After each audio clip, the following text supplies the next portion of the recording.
said, hush your mouth, keep your head down low. Drink your pain, pay your tax, do what you're told. But I was raised where the rainy streets teach you to stand on your own 2 feet. Yeah, from a small town pub to the city lights, I've seen deals in smoke-filled nights. Blue suits talking like they own this land, but they never had mud on their hands. They write the rules from a golden chair while we graft all day just to breathe their air. But there's a fire in this old isle, and I won't let them steal what's mine. I don't bend for the lies they sell. I won't dance to the Westminster Bell. I'll sing true for this tired old nation.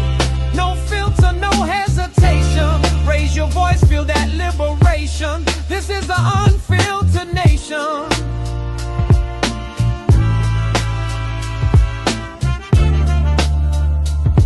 Yeah, this is the unfiltered nation.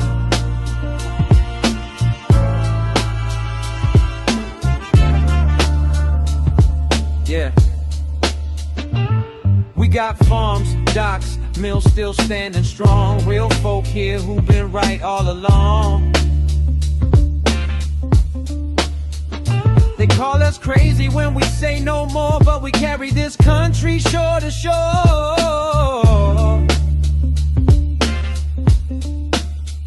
So here's to the ones who won't back down, stealing their spine and are beaten downtown. If your heart still beats for this old home soil, then you're my people in this loyal coil.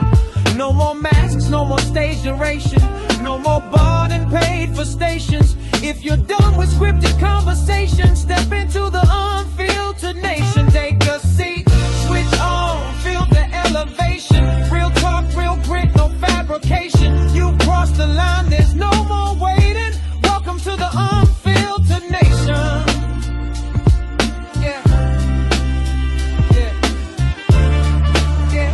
See what's going to happen now is the left and all the mainstream medias, they are going to incorrectly call this hate speech. So they want to play that game with me. Okay, good.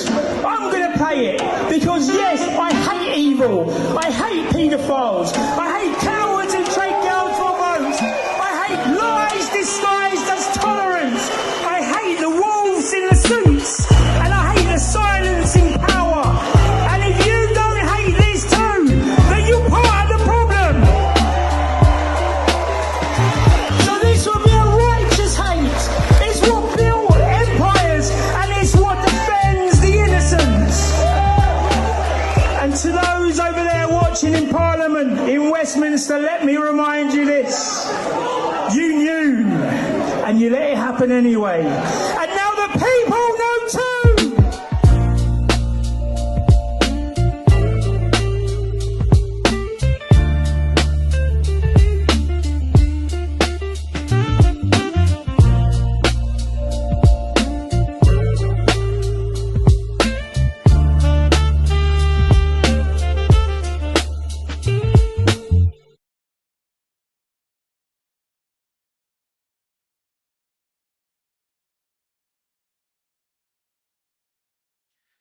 Who knew I could do that in 3 minutes? Oh my word. Right. I wasn't even supposed to be going live tonight.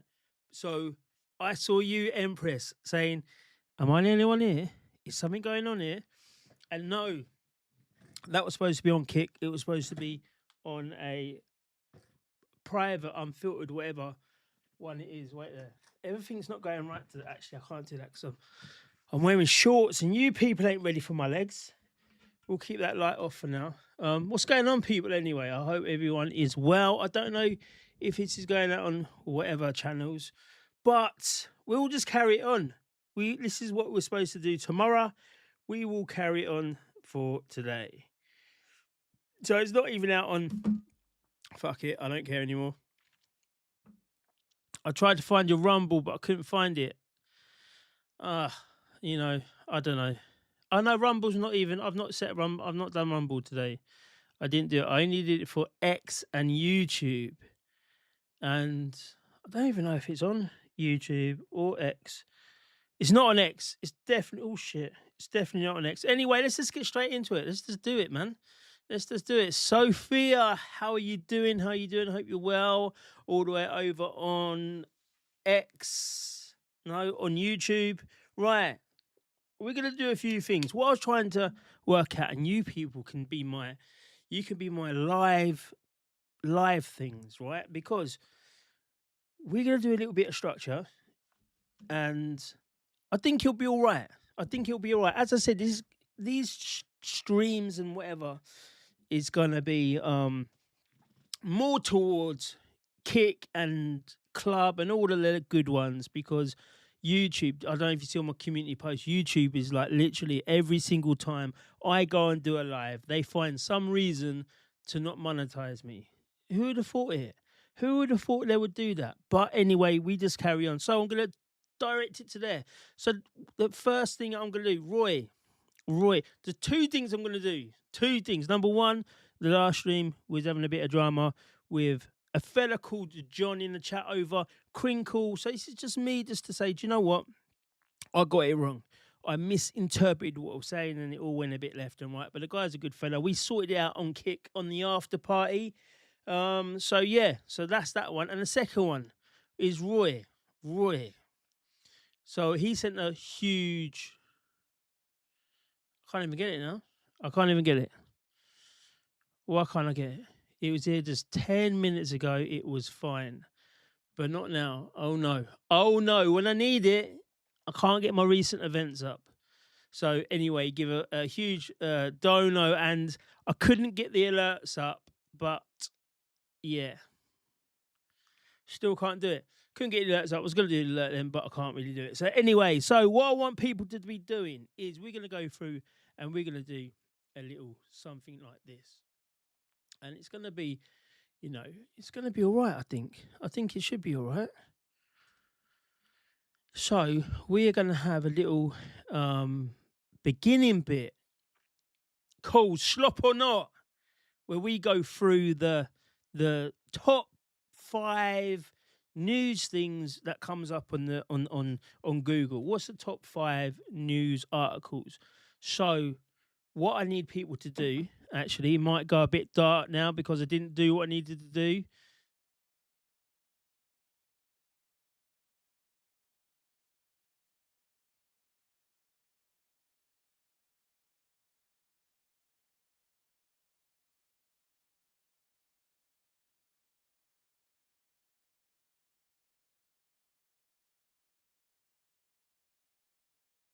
And we're back. And you see in this top right-hand corner, it's got slop or not slop. So the headlines, I want to see. I want to have my own kind of algorithms to see whether or not the news people are selling us slop. I believe that they are, but you know, there's other people out there who say that they're not. So let's just go and see what the top 5 bits today are. Now big up.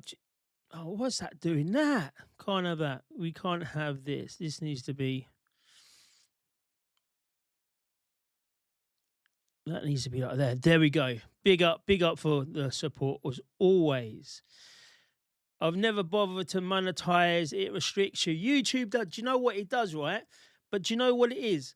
I found that, and this is the catch-22 situation of YouTube. Let's get out of this bit here. That's a catch-22 bit of YouTube, because if they want to get the advertisement revenue, they're going to kind of put you on an algorithm, right? So you need to kind of be monetized to get onto the algorithm, so it can kind of get out there a little bit, or however much it will do, because YouTube does want to make money, right? So they're going to push you. If people are watching it, they're going to push you. But if they can't make money off you, they just put you in the alternative shadow ban. I'm on X posting the truth. I have no fear. My ancestors didn't fight for this crap. No one did. But unfortunately, this is what we dealt with. We dealt with this, and we've been dealing with this for the last, since 1948, let's just say. Even way before that, when the Rothschilds started to play both sides of the fence, that's really where the manipulation of the UK came into force. And nobody has done anything to stop it, as in politically. Because whilst people say we can get people out on the streets, we can do this, that's all fine. I'm an advocate of protests. I'm an advocate of getting people out there and letting the people understand your voice and getting it heard. But we're not doing that at the moment. It's not being heard, or it's being heard, and they're like, yeah, whatever. So it's we've got to do what we've got to do, but keep posting the truth out on X. I see you out there anyway, so keep doing the good fight, because yes, it's all happening. New is all brainwashing. It is. It's all brainwashing, propaganda, and scaremongering. Everything is. So let's just go through this, right? So this is the first bit from Sky News. Their main headlines tonight, whatever, is that social housing should be prioritised to British-born families. Now, that shouldn't even be a topic, right? It's like, come on, man. It's like, what are you talking about? What are you talking about? This is what it should be. Let's have a look. So let's have a look. But, oh, yeah. What is going on today? I put everything in the wrong stacking order. Right, so that's there. Sorry, people. I have no... Is that on Brave?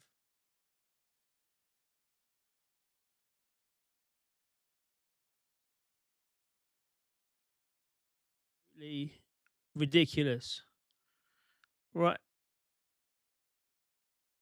What's going on?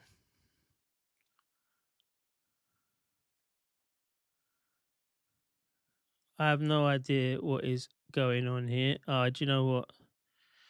Right, it comes up in the content, but it doesn't come up on here. So let's just bring the content one over. That is... It's never going to be a Danny Unfiltered if we don't get these things, right? It is never going to be the same. It's like, if you want a really good, decent, well-produced thing, then this isn't the place. It is the place. I'm lying. I'm just joking with you people. I'm literally joking. Add a new browser. I want to add an old one. Oh, man. Oh, forget it. I don't know what's going on now. What is going on? We'll just use it We'll just go to this one, right? We'll just go here and we will change where the overlays are. Move you there. Oh, you know what? Is it even? Oh, man, this is so...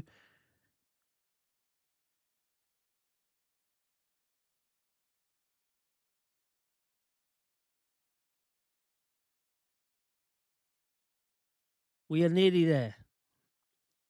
Here we go. So, we're back on track, people. Be back on track.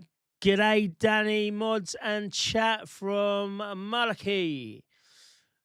What do you think the leaflets of the Home Office have to put out regarding the consent? We'll go through that in a minute, right? We'll go through that. I'll try and find it on X, and we'll go through that, because that is an important... It's ridiculous, to be fair, but it's important as well.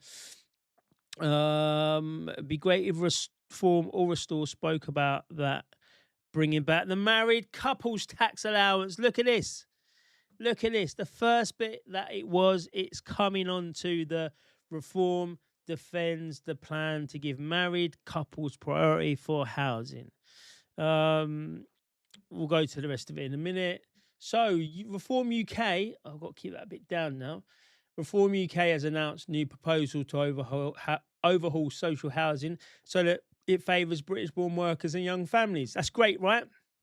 That can't be stopped. Oh, yeah, if you want to go and vote if it's slop or not, you press 1 in the chat for slop and you press 2 in the chat for not slop. And I want to see if this works. This is one of the first tests I was trying to do. So you are now my testers to see if it actually works. And if it does work, we should get a graph coming up, and we should get a what do you call it, an average. But critics say that Reform UK's plan are unserious and unworkable. Meanwhile, Andy Burnham is in Ukraine for the first international visit as Prime Minister. That is wild, right? Him going there. So this is what they have set up, and I do agree with Roy on this one. I do have to say there needs to be more, like we'll go through it, and then I'll give you my opinion. Reform UK are set to unveil fresh plans to restrict eligibility for housing with an in-work British nationals to be prioritised.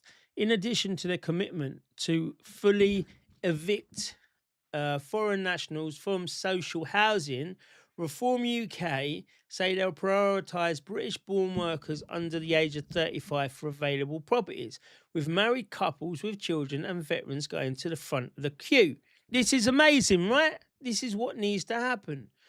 The underlining their pledge to limit social housing only to Britons, the party said it will be prioritised for nationals who are in work, adding, Reform UK believes social housing should not be a reward for welfare. They claim their existing pledge to evict foreign nationals entirely to free up around 500,000 social homes. The Conservative Party has also unveiled plans to restrict social housing to British nationals. Now, they should have done this a long time ago with the Tories. I can't look at the Tories, because they should have been doing this whilst they were in power for 14 years.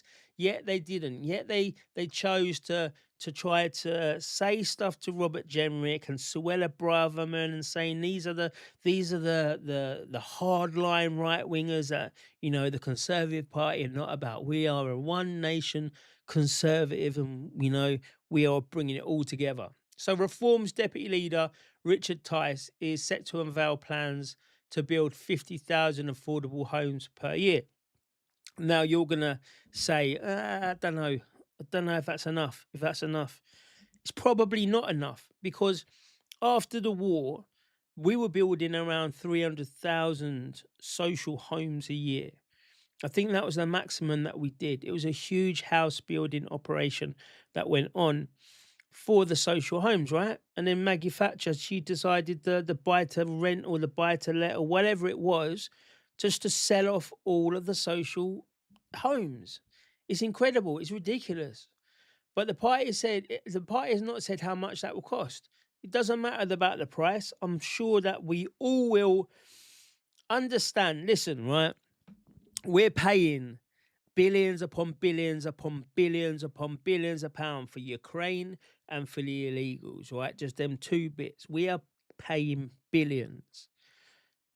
So we won't care. Well, we shouldn't care if it costs billions to get these houses up and running for our young, right? I'm 45. I'm not 45. I'm 46.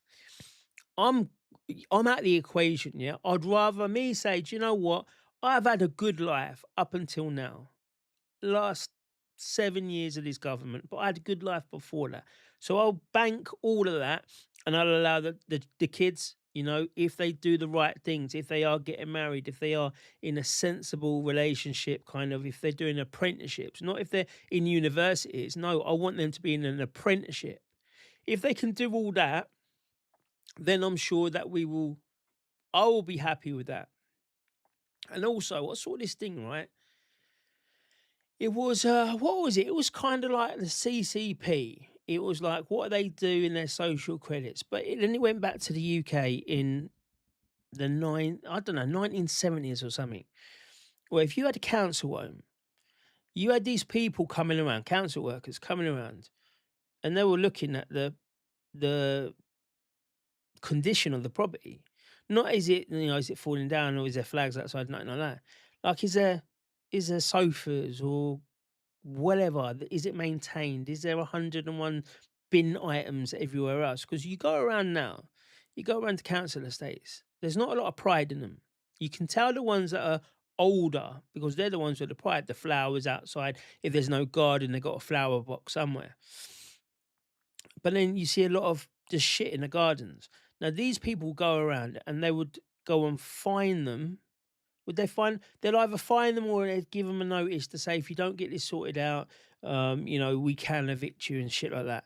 That's what needs to happen again. You need to get people who are young, who are getting married, starting a family, and in an apprenticeship. And why in an apprenticeship? Right? And it comes back to the capitalism thing that I said about before I went away. There is no capitalist in this capitalist system, right? There is no one or nothing can gain capital. You can't gain it. If you've not got capital now, you can't gain it. And you used to be able to go to work, you used to be able to get yourself a trade, walk up the ladder a little bit, and by the time you're 30, you had enough savings in your bank, you was gonna be married or you was married with kids, and you was rising up the work ladder, right? And that's where you get your capital from. So I want a lot more apprenticeships. Then the kids can work up to be brickies, whatever it is, and then they can start earning good money. When they're earning good money, they can buy a house. When they can buy a house, and that's going to be an affordable house, right? I don't really mind about this renting and whatever. If they can build, not council houses as in it's paid to the council, because obviously they mismanage the money. I would rather the government saying, listen, we've built all these houses and then the money will come back. Maybe on if you sell it off in 10 years, if it has a 10% increase, you want to pay the government back a little bit. I don't know. But I would prefer just to be a straight out, these houses are available, affordable for these kids that can use it as a starter home. I don't think that's unreasonable, and I think that would crash the housing market, which it really needs to. Yes, Phil, it was the right to buy. Thank you for that. So that's what I think on that one. I really want to know why it's not working on the other. Oh, I know why. Let me just get off of this. Let's just get to club.com. I just want to see if this is working. All right, just want to see, because it's really.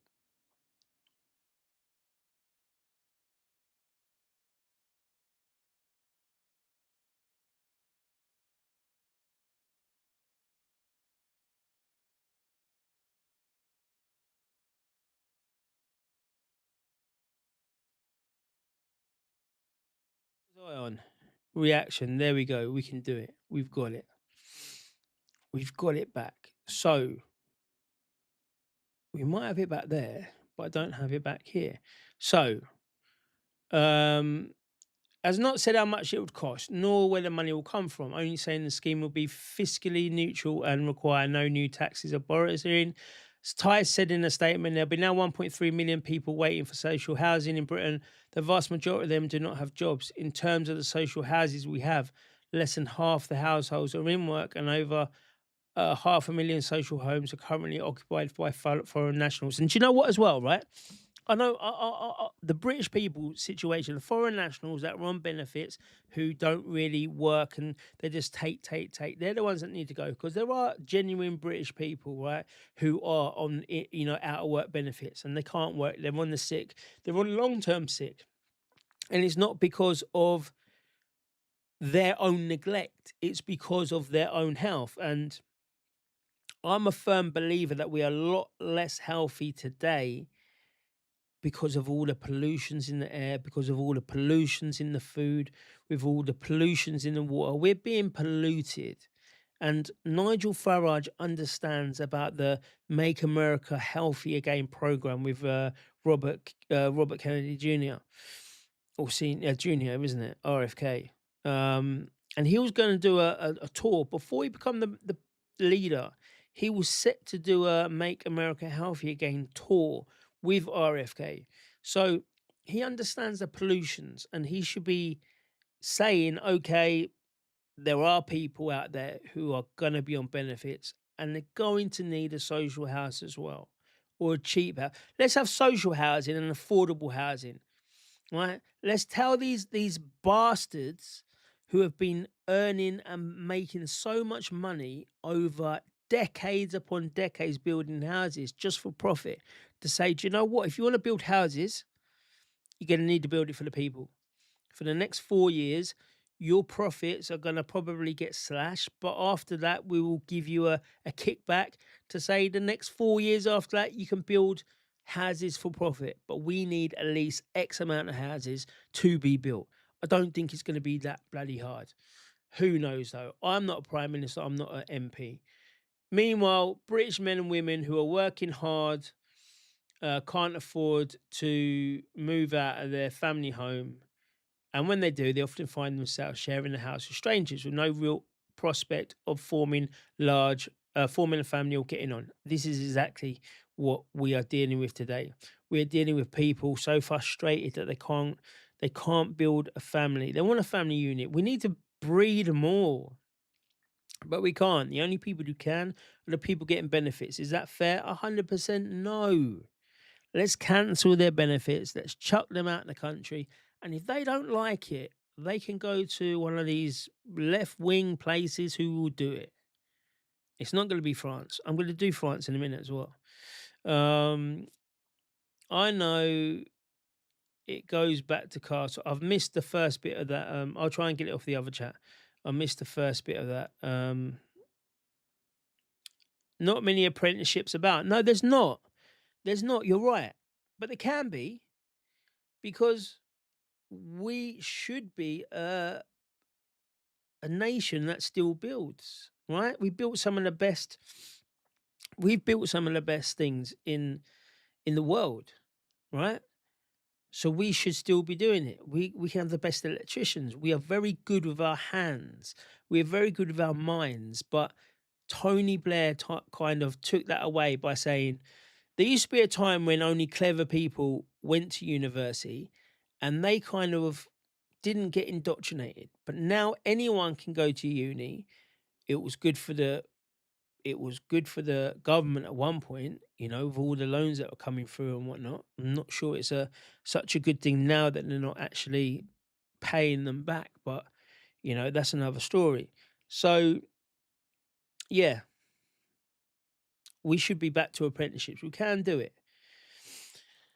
Absolutely. Let's see these apprenticeships. Danny, we need them now. It's very easy to have an apprentice. It's very, very easy. All right? Very easy. All you've got to do is all these self-employed people, all the carpenters, the electricians and that, give them a good package, right? Tell them, we'll pay for the apprentice, right? And we'll pay you 10% on top. You can have 10 apprenticeships, but they have to progress and become good. Because also, if you remember, I'm not sure what decade it kind of stopped, right? But I remember my mum, she had this old cookbook, right?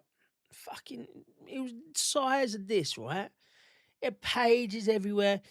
But if you wanted to cook something, it'd be in there.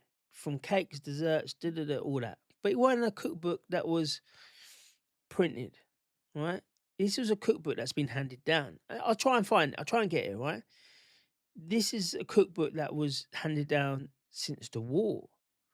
This is a cookbook that was, it's come, you got Irish recipes and you got recipes from up north, and you can really tell that the regional, the food that they ate, right? So that's what my mum had, and she got taught it. That's what used to happen, right? You would be taught, coming down generations and passing that information down. The shipbuilders, the chippies, the all of these people, they would be teaching their sons, right? And then their sons would be taking on all information, passing it on, and then obviously to their son. This is why there used to be the thing that all men wanted sons, yes, to pass on the lineage and all of that stuff, but also to pass on the skills. And then suddenly there become a time when people didn't want to be like their parents. They wanted to be better than their parents. I want to do more than what they did. I want to have, a bigger house. I want to do more jobs. And then that's when people started to go into university, into college, and they stopped having that interaction. And it's a Marxist theory. They stopped having that interaction of passing things down. And that's what we need again. We need to start doing it. Loomers, people, who were working in textiles, potters, all of it. We had the best. The steel makers, coal workers. These were industries that were, so profitable for this very small island. And all our knowledge is seen to be eradicating away. And why is that? Why do they want people not to have the knowledge that we did? Again, I'm going to try and find that thing, and we're going to do a stream on it, right? Where it categorically, this person reckons that Julius Caesar stepped on his shores, and he saw so much different things that he didn't say that he saw it. He just ignored it, and then he went back to Rome and said, "Look at all these beautiful things that we've done," right? And half of the stuff were done by these tribes people who, when you look at them, they were nothing like the Romans. The Romans thought that there were these huge, intellectual civilization. Look at the Egyptians. How can you make a pyramid back in them days with such a astronomical precision where today you couldn't even do it? How can I make Stonehenge that is directly lined up with the summer solstice this way and lined up with the winter solstice this way and all different kind of stuff? Pagans, right? And I know we all talk about they're all pagans, but what if they were some of the most intellectual people that were ever on these islands? These are the things that I talk about, right? I think about. So when I think about things, we're going to start talking about things. All I have to say is I'm depressed or anxiety and I receive PIP. That's what people claim, right? That's what people claim. And probably there are people out there who can do that. But I would be very, very concerned if it really was that easy. I'm sure anxiety can be measured somehow. Maybe, depressed? Maybe depression can't be. But I would be I'd be surprised if that was an easy thing to do. People talk about ADHD and they talk about autism and all these types of things. And again, it's new to us, people that are in Generation X. We don't know about these things, and half the people now would probably be diagnosed with one of these new things. It was just we didn't know about it back then, and maybe it's there. But again, things have to be measurable, and you can be able to repeat it. So if I've got depression, I should have the same or similar symptoms to someone else up in Scotland with it. So I'm skeptical about that. I know they talk about IBS and these people got PIP for IBS, and you looked into it and it was put down as a symptom of many symptoms. Do you know what I mean? 16% is the landmass of the world. Fill it up. Is that all it is? That's crazy, right? That's crazy. Can everyone just do me a favor, people? Just put 1 or 2, whatever you want to do in the chat. Just type it. Type a 1 and type a 2, whatever you choose. Children are definitely living at home longer, and we are living at home longer or moving back if able. Yeah, this is it. What is it? The bank of mum and dad, and now it's like, what was it? American Pie. You're 30 years old and you're living with your mum, and now that's a lot of people. That is a lot of people. It shouldn't be that way. We shouldn't. How can it be that way? How can we be come on, man. How can we be giving these people all of this money when there's people still living at home when they're 30, 35 because they can't afford to go out? I know people in London. Roy's going to know him too. 150 grand a year job. That is very good. That's very healthy. Then you look at it. 40% of that gone back to the taxpayer. right? So nearly half of that is wiped out in taxes. And then another quarter of that is wiped out in rent because the rent's like 3,500 for a stupid little poxy place in the centre of London. Yes, should they live there? No. But these people, these city boys, they want to live in the city. It's costing them, you know, what is that? 3.5 grand, 35 grand a year. Is it 35? It can't be 35. 10? No. Is it? My math's shocking this time of night. Either way, it's a huge amount of your money gone off to your rent. So these people then who are living on 150 grand a year, got a very good job, spent a lot of time to get there, all of a sudden, they're probably looking and saying, well, we'd probably be better off if we were living in Midlands, working in Aldi, and we've got a three bedroom house in the middle of nowhere. Roy, check your Canary Wharf who owns those properties. Yeah, Canary Wharf's owned by the Arabs. I want to do that as well. Russia, yes, Russia owns Chelsea. I want to do that because there's a lot of things about Russia going on at the moment as well, and I want to touch on that. But I haven't got a little slide for that bit, so I just want to touch on it. Here we go. We've got ones and twos, so it works. The ones and twos works, right? So at least here, slop or not slop, it is working. That's what I wanted to know. So that is very, very good. Actually, it actually is if you could play the game. Yeah, but you got to play. That's the thing. You got to play the game, then, didn't you? You got to play the game. It's probably anything. I don't know. If it's that easy, then we need to look at it. You know what I mean? ADHD is not new. Just recognize the same with. Or yeah, that's what I mean. Hands up. Put my hands up on that one. It's new because it's diagnosed, right? So it's new to me. Yeah, I never knew anyone with these conditions when I grew up. There was just wild people about, right? So what I mean is it's new to me and to a lot of people, Generation X. But yeah, it's not new, 100%. You're right to fact check me on that. Call me out on that. Tartaria, we can go into Tartaria all day long. I've got the maps. I've got I know Tartaria, right? I know it. The most intriguing rabbit hole is. Do you know what the most intriguing rabbit hole is, right? And this is it. Now we're down the rabbit holes. We're going down. We're doing it here now, right? Because this is when I found out about this, right? I was like, okay, that is weird. That is very, very weird, right? And it's this one. This is what it is, okay?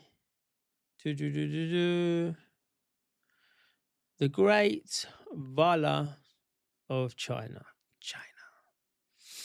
Let me see if I can see it. Here. This will do. Let me just zoom this out a little bit.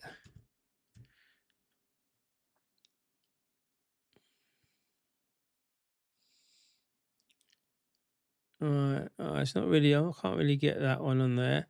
So let's go for another one.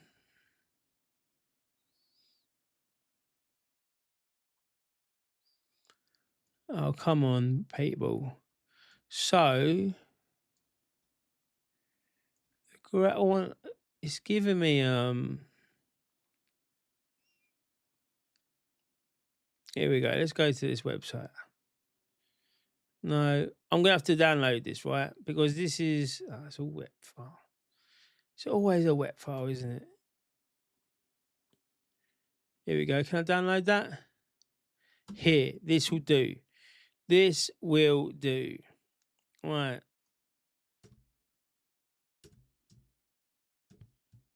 Nope. Right. Can I get this in closer? Here we go. The Great Wall of China. Now, you should know that. Let's just leave it as what it is. We're going to Tartaria, right? So this is when Tartaria blew me away, right? Because this is the Great Wall of China, right? This side is Russia, Tartaria, and this side is China. So we've been made to believe that China built the greatest wall in, and it is great. Look at the way it goes up and down and down and up and down. It's fantastic. Whoever built that? How did they know just at that point in time that's their land, right? And all the way down, up and down. Anyway, it's a fantastic structure. What made me look is when someone said, "Listen, bruv, why are China defending? Why are China building this to defend from themselves?" Now, on this side is a, you can see, look, there's a huge, you can't get up, it's anti-scalable or whatever, right? And then these were the supposed to be the arrow hole, the archer holes, right? So the archer posts all the way down. If they get invaded, they can go from it. So people are saying, Dan, why are China firing on their own people? And there's me thinking, hang on a minute, why does China fire it against their own people? Because this is China. And that was how the Great Wall, that is how the Great Wall of China opened my rabbit hole burrow straight down. I went down there quicker than Alice, right? I went down it quicker and easier than Alice as well. Because why would they be doing it? So then you would suggest that it's on this side. These are the people who built it then because they want to defend against this side. So what are they defending? And then we can look at this. And then we can look at this one, right? Let me just look at this one.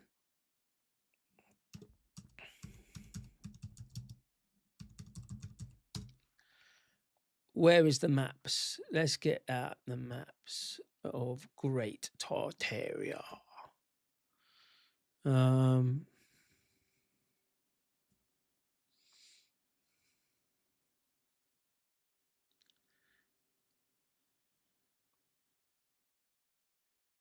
Oh my word.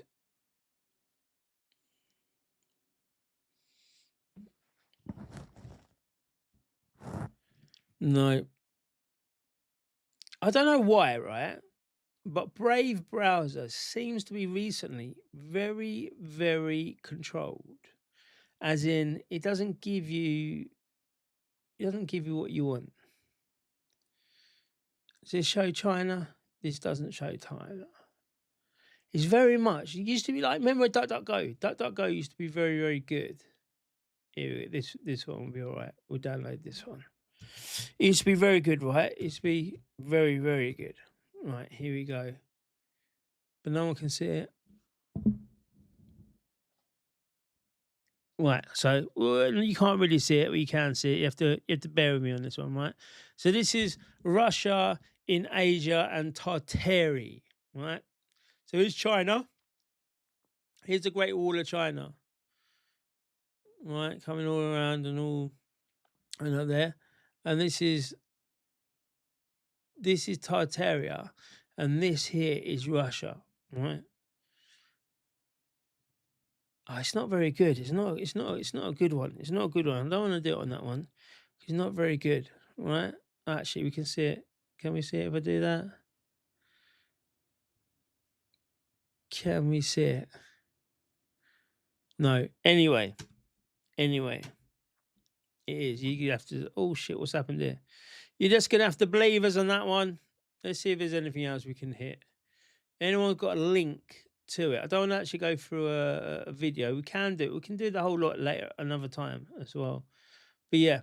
But anyway, go down that rabbit hole. Right? Go down the rabbit. Why does China archers fire on themselves? And you'll know about it. So how long did it take to build that wall? Exactly, right? How long did it take to build that wall? How long did it take to build the wall? Roy invented manual. Roy works hard, man.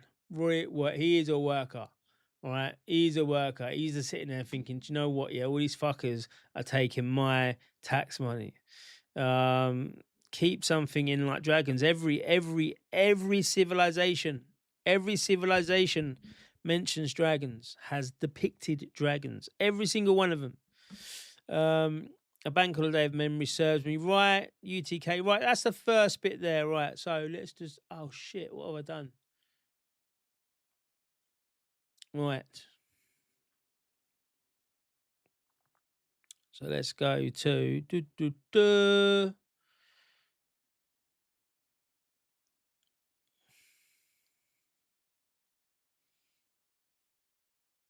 All right, let's just go to this one now. Done social hours, and now it's a bit of a. I've done the scenes now, right? I've done the scenes now. Although I did have some help from Grey's Aliens. What's going on here? UTK does nothing. You know how long it take me to laser cut them into blocks of pyramids? Be a fucking nightmare. How can they not do it now? How? How can they not do pyramids now? Right, slop on up number 2. This is the second most viewed or whatever it is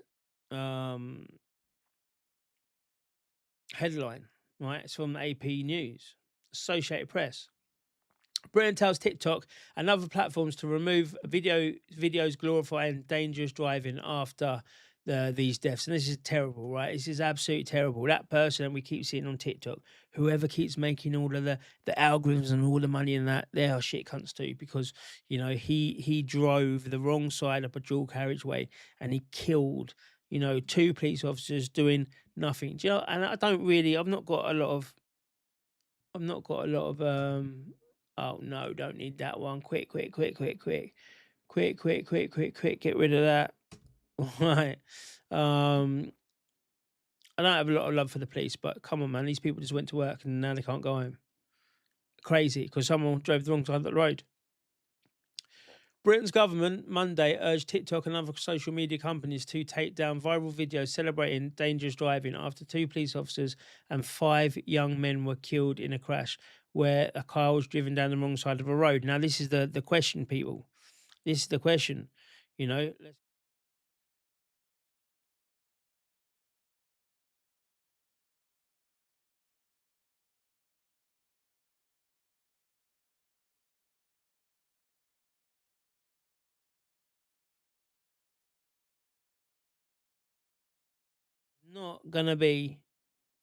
it's not gonna be slop, right?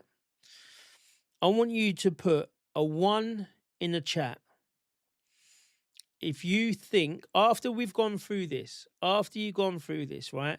If you think it is an overreach to have a government, and this is the question, do you think it's an overreach for the government to tell any social media platform not to put certain videos on, right? We're not talking about all the nasty ones, because that should be a standard.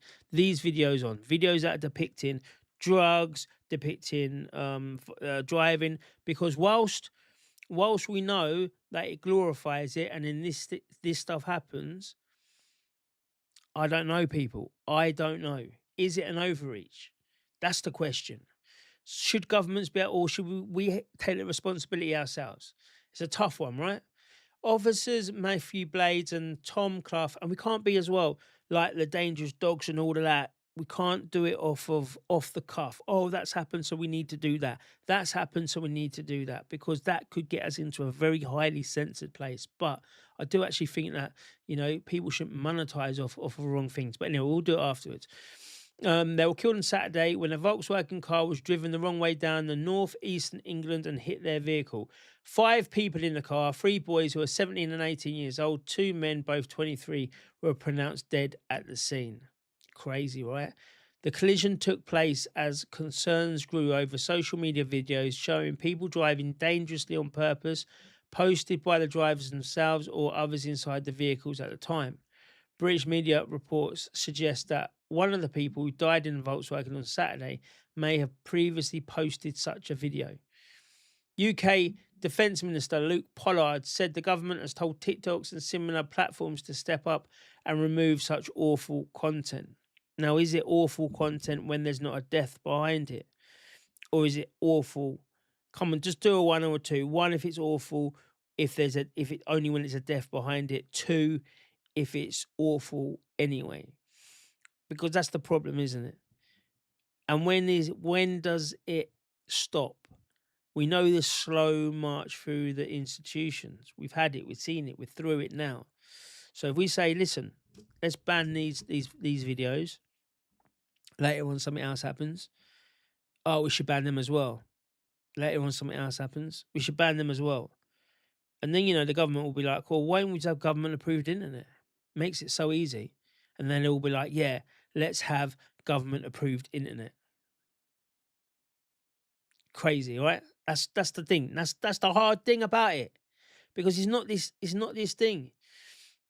People were saying, what was it, the second bit? It's awful anyway. It should be off. It should be off. So people who are saying it should be off, I'm with that camp. But I'm also with the first camp as well. Because we can't trust it. That's where it comes. That's what it is. We have to be able to trust the government not to abuse the powers that we give them. I think that's what it is. I think that's the answer. I think that is the answer. And these polls that we can run are gonna be much better when we finally cracked the kick circuit. We're cracking it. Don't you worry. We're cracking it. We're gonna get there very, very soon.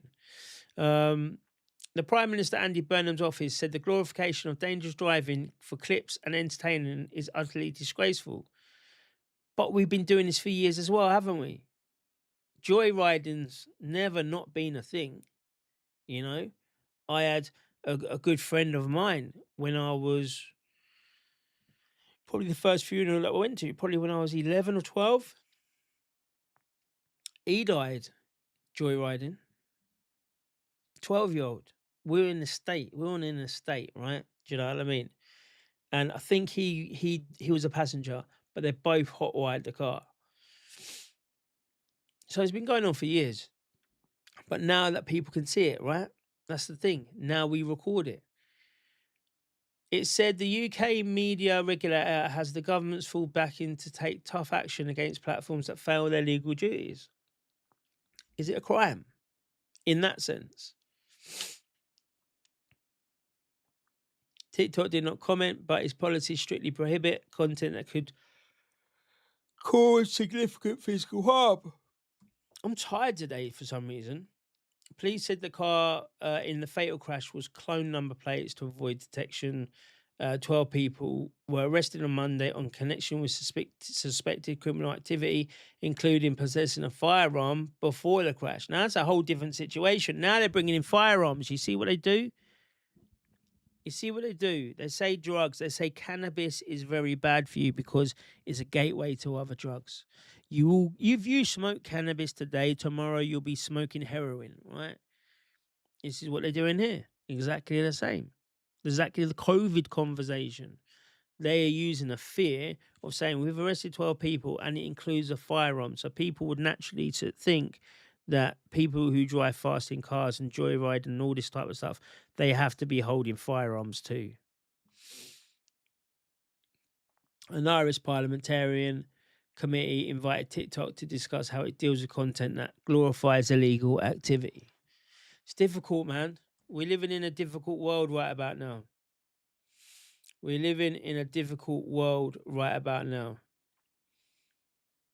a little bit crazy, but I don't know. These are conversations that we do need to be having. Surely those videos are evidence. Yeah, they are. And I've seen a lot of these videos, just the algorithm, obviously it's pushing them out now. And a lot of them are just, on the dashboard and you can't really see anything with it. But the whoever's filming it normally just goes, all right, Dave, and shows his face like. So these ones, clearly you should do it. Serious question, Dan. Should the parents get prosecuted for the kids causing the death of those two kids? Definitely not. Definitely not. And again, that's a deeper question, right? Am I responsible? What's the age of criminal responsibility? 10, 11? So the parents are not criminally responsible anyway. But then it comes the question is this. Do you know what? This is a deep stream today, right? It really is, because we're hitting underlying questions, right? So the conspiracy questions as well. So the age of criminal responsibility, I think it's either 10 or 11, maybe 12. I don't think it's any higher than that. They just can't get named in the press. So should the parents be responsible? No. should they be responsible anyway if they're bad parents and, a 16-year-old does it? Probably not, with caveats on it, right? But the government takes full responsibility of every single individual that is here via the birth certificate. I'm not going down the birth certificate as illegal fiction and fictions and all that. I'm not going down that bit. But when a government can come and take a kid away from the parents, sometimes no fault of their own, sometimes it's to protect the kids. I'm in agreement with that. Protect the kids, the parents can't look after them, boom. Take them to a better place where they can grow up nicely. I agree with that. But when a judge can just sign away any child in the UK as a ward of the state, the police can come around and take the kid and put them into care without, that's it, without any type of anything. Prevent. Listen, they're here. They're with me a lot, right? Because obviously, clearly, the blackest Englishman in this country is the most radical person in this country, and I'm facilitating all sorts of madness. Clearly, we all understand that, right? That's what they think. That's what they think. I'm indoctrinating things because I get kids to question. Don't ever take this for an answer. And da, da, da, da. So they quite easily can come around and take the kids as a ward estate. They just need a little. They need a little bit of yeah. They just need a little bit of evidence, a little thing behind it to prove or to say, yeah, this is what it is, and they can do it. So whilst the government has that power over every single person in this country, then I'm sure I would say that the government's responsibility not to allow these situations to happen. And what do I mean about these situations to happen? I mean to be allowing children to be growing up in poverty, to be allowing this huge rise of having kids because the government can pay for them, right? And this was I must have been 16, 14, so back in 1994. It's probably when it started. Like in 95, I'm not going to say the name, right? But in when I was 93, a good friend, she disappeared off the face of the earth, right? Never saw her again until I was about 35 years old on Facebook, right? And I'm just like, what? Where did you go? And she got pregnant. And she, from Watford, she got moved all the way up to Scotland, right? She was pregnant. So they moved her away. They shamed the family. And that's what used to happen, right? And then a little later on, a few years later on, there's girls that say, listen, I want to get pregnant because I can get a cancer house. Then later on after that, there was no responsibility in getting pregnant because the government would look after you. So I feel that whilst these things are broken, and this is probably what's triggering all of these broken societies, it's the government's responsibility. So that's a long answer, but I don't feel the parents are complicit. DJ Hertz, how you doing? I did the thing we spoke about at the beginning. Everyone knows the situation now. Kids have been joyriding for years. Let them video it if they're stupid enough to snitch on themselves. Exactly, it's the self-snitching. Listen, we can get to a situation where, but they stopped it, they outlawed it. We can get to a situation when there's no real, I'm not going to say there's no real crimes happening, but you outsource the crimes to the honourable crimes, right? This will sound mental. But when the Krays were about, and the Richardsons and all of these, and we can confirm and attest to it, London was very safe. Very, very safe. Well, you had these hardcore criminal gangs running about doing whatever they did. But they did the right crime, the right type of crime, says to say. You know?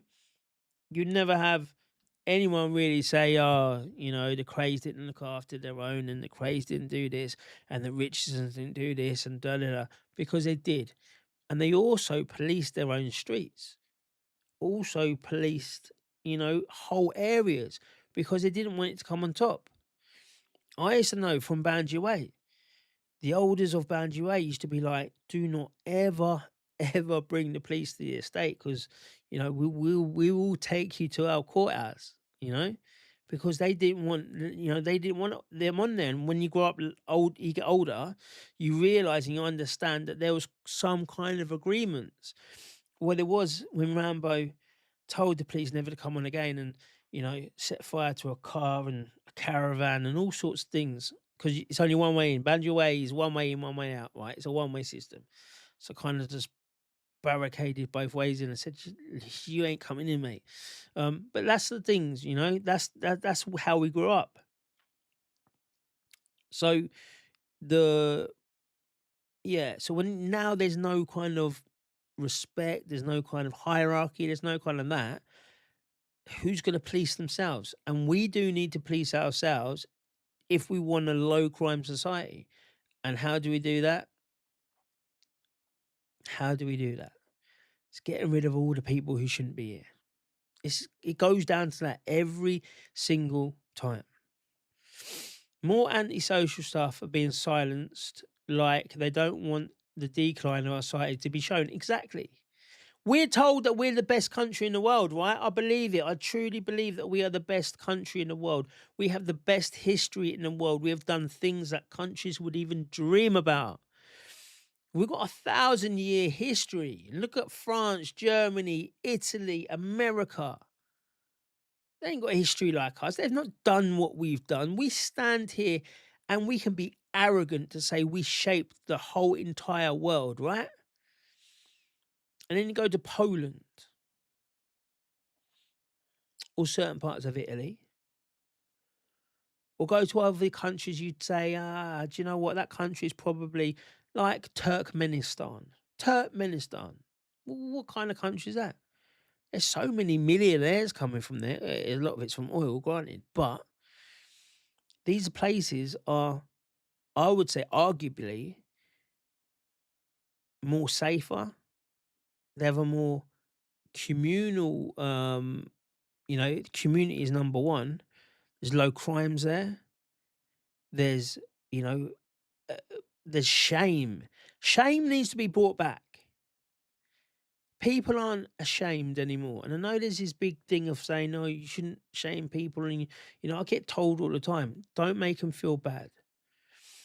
Don't let the girls feel bad that they've done something. And I'm like, no, I want them to feel it. I want them to feel that shame when they've done something that I've told them not to do and they've still gone and done it. I want them to feel guilty that they went way up and above and they went over what I said, basically. I want them to feel that because I feel that's important.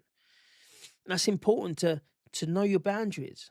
Because if you do feel shame or you do feel a guilt, then you're going to know that it's wrong to do it in the first place. At this moment in time, people don't care. There's no shame, there's no guilt, there's no nothing because they don't really understand that they shouldn't be doing it.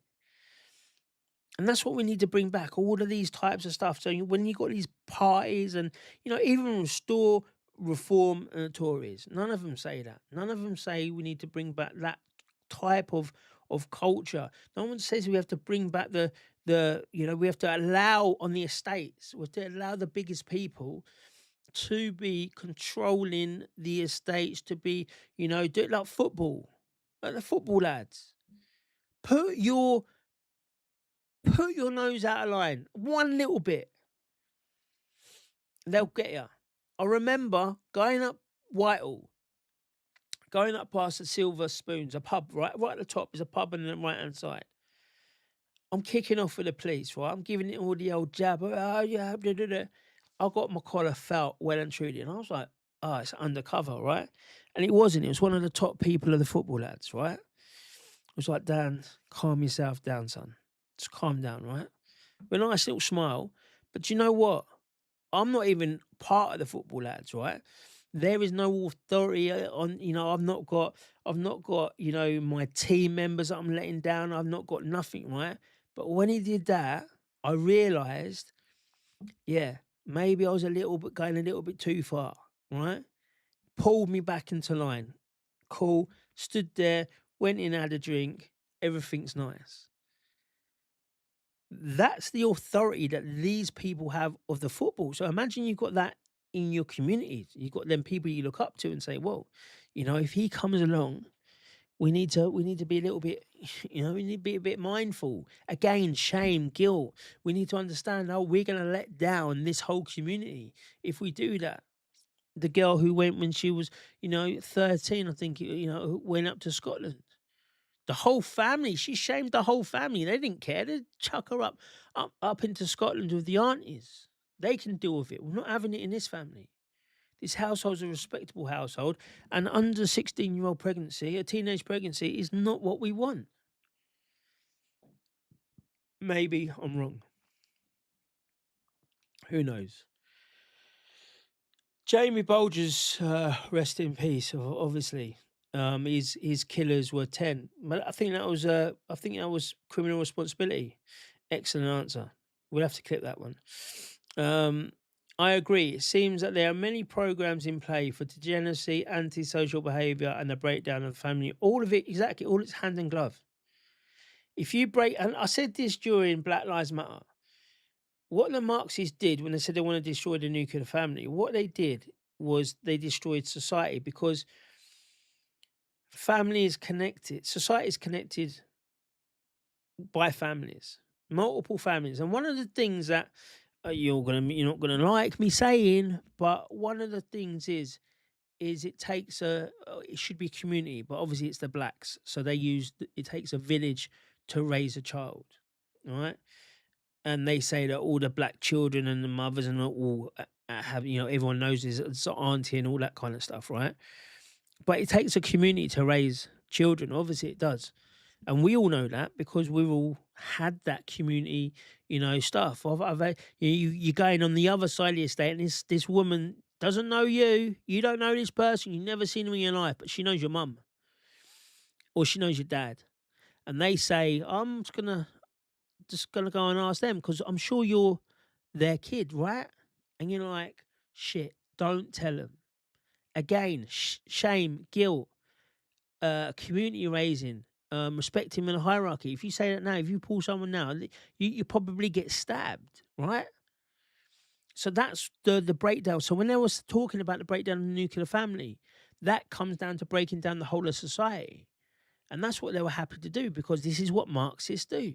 The Marxists, and I know it's a buzzword at the moment, everyone talks about it, but listen to this now. I understand Marxism. I fully understand the essays from Marcuse to Angela Davis to Kimberly Crenshaw, all the way down to Horkheimer and the original people of the Hamburg, the social, I can't remember it now. There's me saying that I know all ill. I can't remember what the school was of social studies or whatever it was. Goes all the way back to there, and this is what they were doing. They understand that. If you break down the relationship between father and son, mother and thing, and they don't want to be like their mothers, like we spoke about, then they're going to go off and do something else. They're not necessarily going to look after you in your old age either, and all these types of things, right? And back then, you couldn't, could you? You was expected to leave home and be married from when you're like 21 or 22, something like that. So all of the breakdown comes from the family having the wrong gendered mum and dad and dad. That's not part of the family cohesion that will be the fabric of society, and it's going to piss off certain people out there. It's just my views.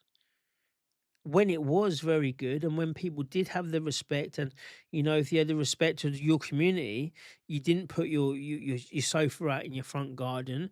And it's okay to put your sofa out in the front garden, but if it's been out there for the last 5 years and it's got probably rats inside and it's like a funny color and all sorts of stuff, then it's a broken window theory, isn't it? Is it broken window theory? If you break one window and no one says anything, everyone looks back. Then there's two windows, then these windows done, then these windows done, and you can flip it and say it's a Johnson scenario when you mow your garden. And I used to love doing this. Right, we've not got a front garden here, right? But when I used to have a front garden, I used to love it. I used to sit down on a Saturday, right, and I used to be like, I'm bored. I'm absolutely bored. What can I do? 2 o'clock, whatever. Kids are doing what they're doing. I'm bored. What should I do? I'm going to mow the lawn. 2 o'clock in the afternoon. You bastard. That's what people are saying. Because when they see me smiling, mowing my lawn, I know that then people are going to be like, whoa, what's he mowing his lawn for? Mine looks a bit untidy. And by the time you finished your lawn, right, give it an hour, at least one more person is out there. Afternoon, John. Mowing your lawn too? Yeah. And when he does it, someone else will do it. That's the effect. And the broken window theory or effect or whatever it is the other side of that. 007, diamonds are forever. Children. I've missed something in this one. The traveling community have to make money somewhere. And doing stuff on TikTok is one of them. I've not seen many travelers on TikTok. Exactly, Roy. Exactly. When Sir Robert Peel, 2 times Home Secretary, 2 times Prime Minister, let's not forget that. The creator of the Metropolitan Police Service, unifying policing. When Sir Robert Peel created the Met Police, he was asked, who polices the police? He answered, the police police the police, the people police the police. Basically, yeah, it is. The people police the police, how things have changed. The people are the police and the police are the people. And that comes all the way back to when the people, the constables, used to be ordinary citizens. That's why Sir Robert Peel said that he was going to unify the policing because, it serves less that people who don't really want to do the policing to pay them a couple of quid and they walk around the streets and they act like a police officer, but they're not trained into it or whatnot. Let's just get people who are trained into it. And the Metropolis at the time said no because the government will use them as a militarized arm. And he was like, they won't do. They won't have that powers. And again, that goes back to when COVID, if you remember the Federation of Policing, they said, we cannot police what the government says. The government says on a Monday that this happens, and then on a Thursday, something different. We cannot police that. We police in law. And somebody come out and said, it might have been Theresa May or whoever was the Home Secretary at the time, said that you'll get our full support, right? Or something along those lines. Meaning you're not going to get a complaint against you. We'll uphold all complaints, right? You'll be cool. We've got your back. From that weekend, we did a freedom march. That weekend, I've never seen as much violence as I saw ever before that. It was only probably a month maybe, but I didn't see the violence. And then on the Wednesday, something else happened up in Yorkshire. And then by the Friday, women were getting arrested for walking, walking the dogs in the dales. The drones were getting them, right? So all of this has happened very, very quickly. But he's right. Who pleases the police? The people are the police, and the police are the people. And we do need to get back to them ways. Why shouldn't we? Why shouldn't we aspire as a country, as a community, to say, do you know what? Let's police ourselves, right, and let's make sure it's good. I think that's good. Every one of the kids' friends comes round. There's no fucking disrespect, right? There's no just coming down eating out of my cupboards. I'm telling you that. I don't care. There's none of that happening yet. You can come and ask me and I'll give it you. I'm not going to withhold anything from this house to anyone, right? My casa, you casa, Sue casa, right? So I'm not going to do it, but I want you to ask me. It's fucking respect, isn't it? Have you heard Michael Tellinger talking about the stone circles at Adams Peak in South Africa? No, I haven't. Let me just screenshot this. And we will go and have a look at it. What a change. It's unrecognisable. It really is unrecognisable. Feminism was taken too far. It destroyed the family, and it was done deliberately. Again, that's another Marxist thing. Herbert Marcuse, he did the essay, and it was the sexual liberation, and he convinced women that being in you're not just a housewife. No, of course not. You are a sex symbol, right? You are what every man wants. And he promoted promiscuity.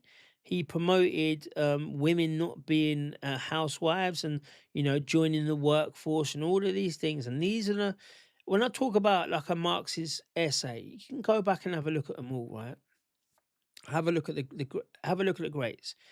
Have a look at Herbert Marcuse, Angela Davis, not so much Kimberly Crenshaw because she's there, and Paolo Federi, right?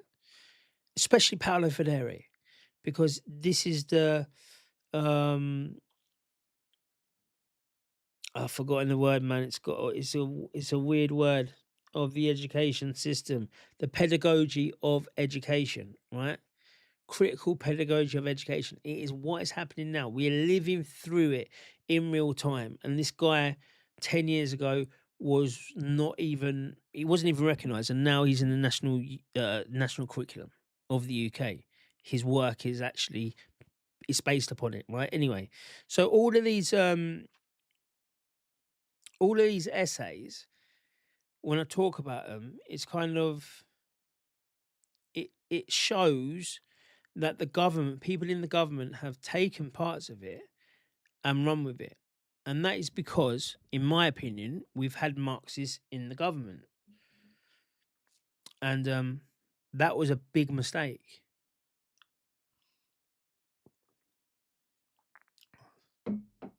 I'm sick. I haven't put put some music on. Should I put some chilled? Let's put some royalty free. I can't even hear it, man. Can you hear it?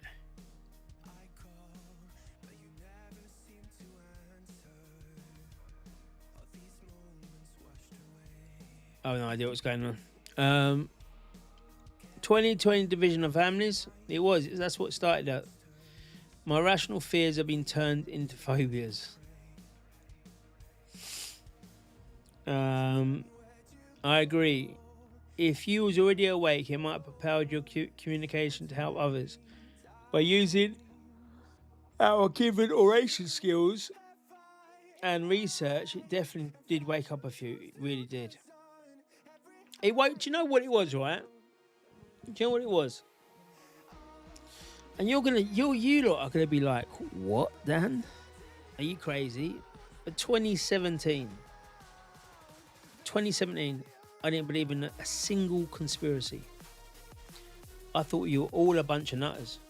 I really did. What, you putting things in the sky? Yeah, right, dickhead. What, you're talking about, all Tartaria and all these? All right, dickhead. The government's against you. All right. David Icke. Oh, you're doing that. You want me to read David Icke? All right, and cool. You want me to do this, right? And that's what I was.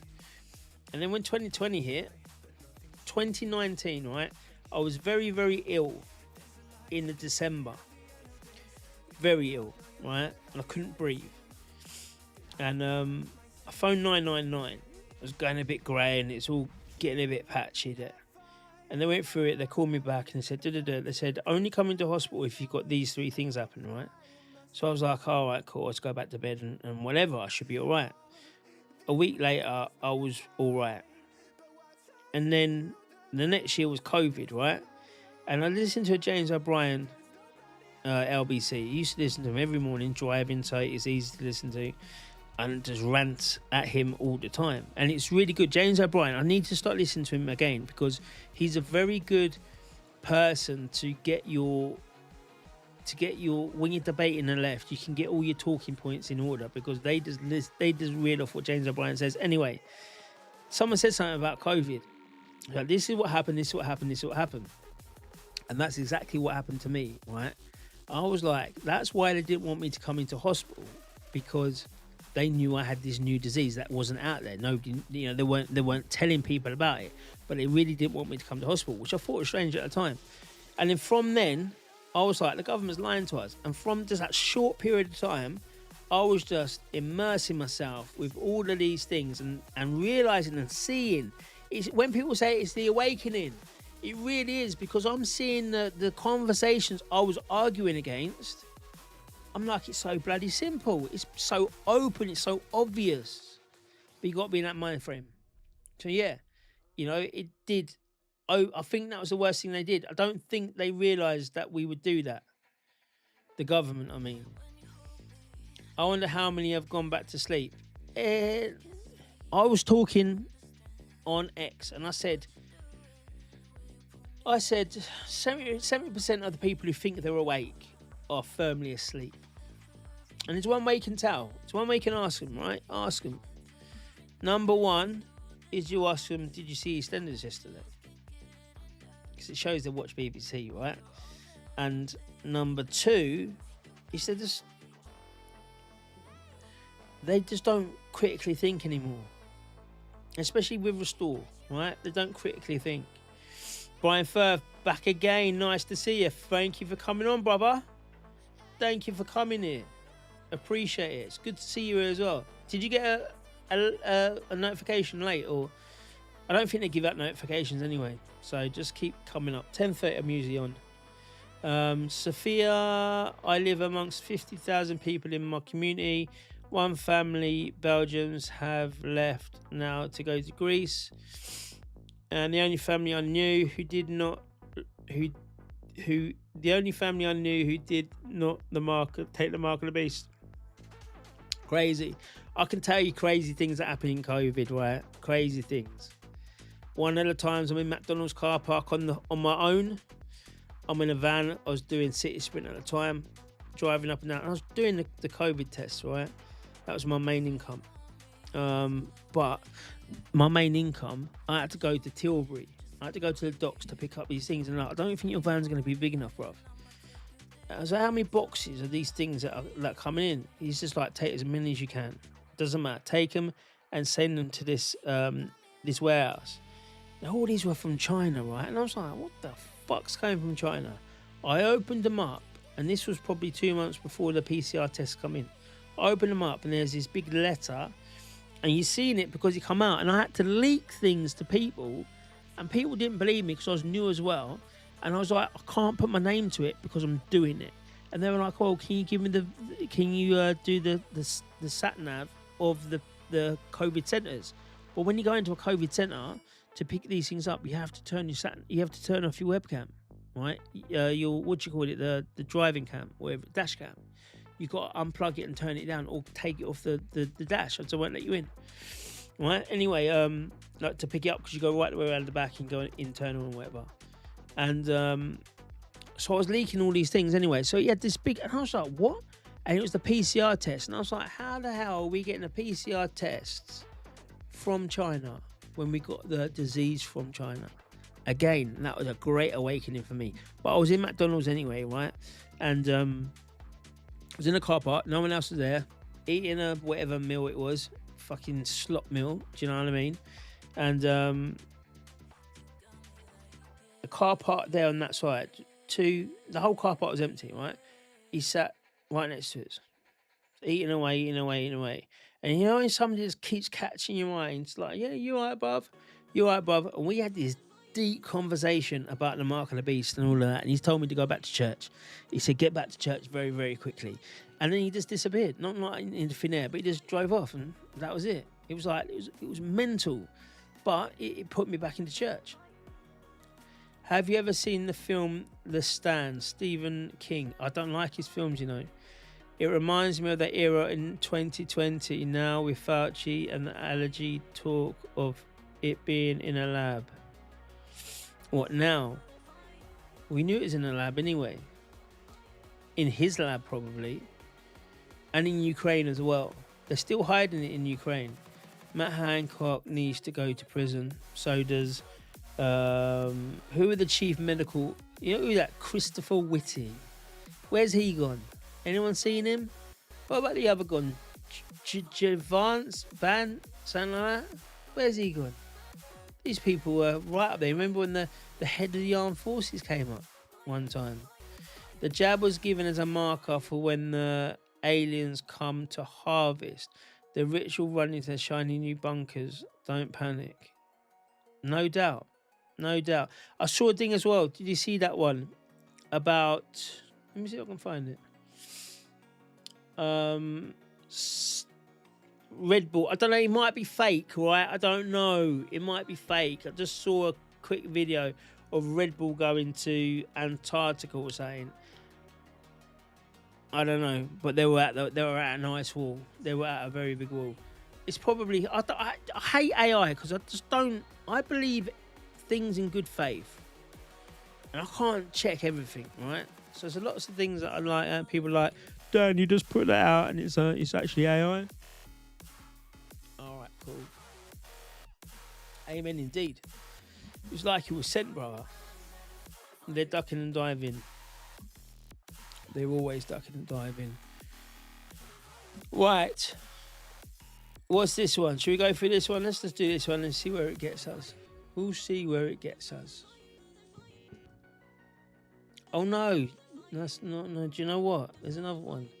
Rice. Right. Here's another one. Oh no. Going against me is BBC News. But it was on the top news factors. I'm gonna get trolled on that now. I'm gonna get trolled, but I don't know what's happening in the EastEnders. Who does? Any of you lot? Anyone? Right. So, organisers of Farage Fest, and Farage Fest, if you don't know, is on his Clacton on his election day, whatever it was. He had this festival.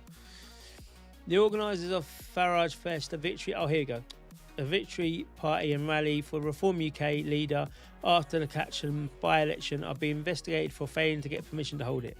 Tendring District Council said it refused to grant a late temporary event noticed because the application had not been made in time. Now this is interesting as well. Hundreds went to the overnight party attended by Nigel Farage at Great Oakley Airfield, which included live music, alcohol and a Ferris wheel. In a statement, Reform said he had not needed a LTEN for the private event and was confident that no rules were broken. Farage didn't attend the count. When he was declared the winner, he had an increased majority of 12,000. Welcome to Clactonbury, Farage told the cheering supporters in the early hours of Friday. Organisers can apply for the LTN 5 working days before an event takes place. Right. So, should private events need this type of license? I would say no. What do you reckon? What does the chat reckon? Do we need this type of applications to the council?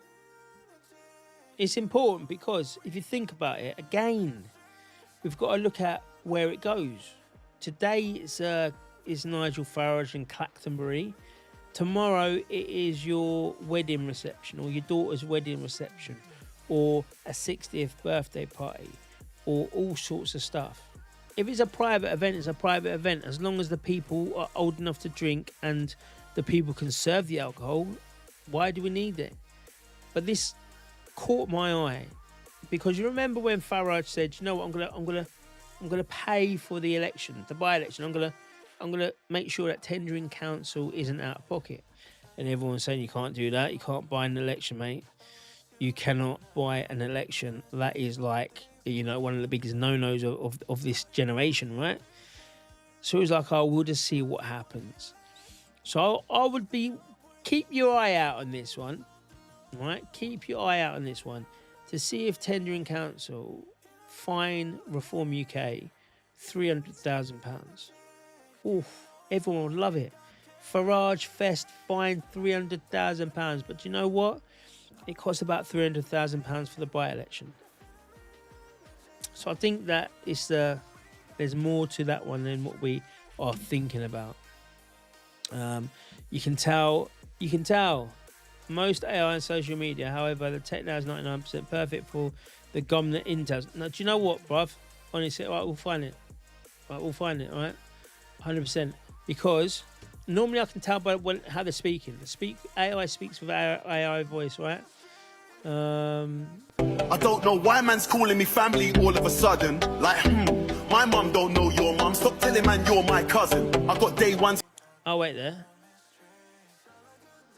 A bit of Stormzy. I don't know why man's calling me family all of a sudden. Like, my mum don't know your mum. Stop telling man you're my cousin. I got day ones and I got new ones. No fake ones. Trust no one. This boy better know till I die. Trying to run up in the bank like Bonnie and Clyde. This man get money with the gang. Man get girls with the gang. Man eat food with the gang. Man talk. These grapes you bought from Southall. Yeah. All of it. Oh, yeah. So wait, you bought the grapes from Southall and you Yeah. used the seeds. I knew the seeds. And then, so what did you do with the seeds? So then I planted the seed, washed them.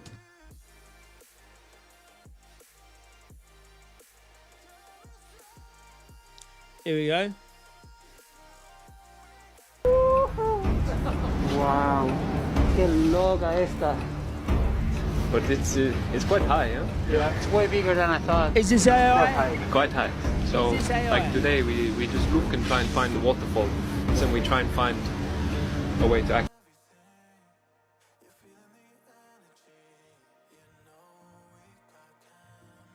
I don't want that bit on there, bro. I want this bit to be bigger. See, it starts getting so big, it goes small. Access Ike's safely. Come on, let's see. Tell me. I'm gonna let this run. I'll be back in a minute. If it runs out, I'll be back in a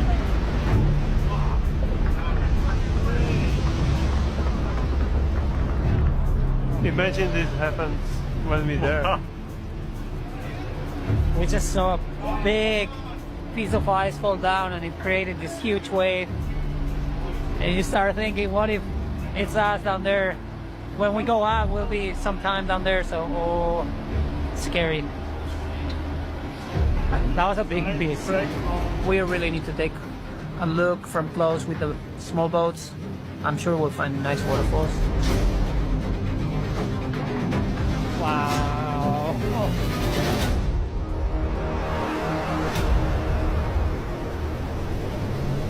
Yeah. Man, see how the water has made its way. Fall any time, huh? Yeah, I hope it will come down eventually. It's pretty, but it's scary, yeah, that's good. We're looking for lots of water, high rated at the bottom, and that provides us soft landings. There's lots of waterfalls. It's just hard to find them with enough water.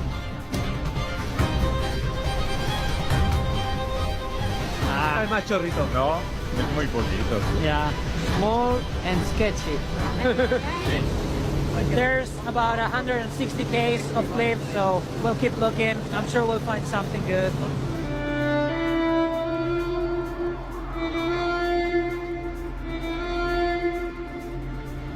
Oh my God! Woo-hoo-hoo.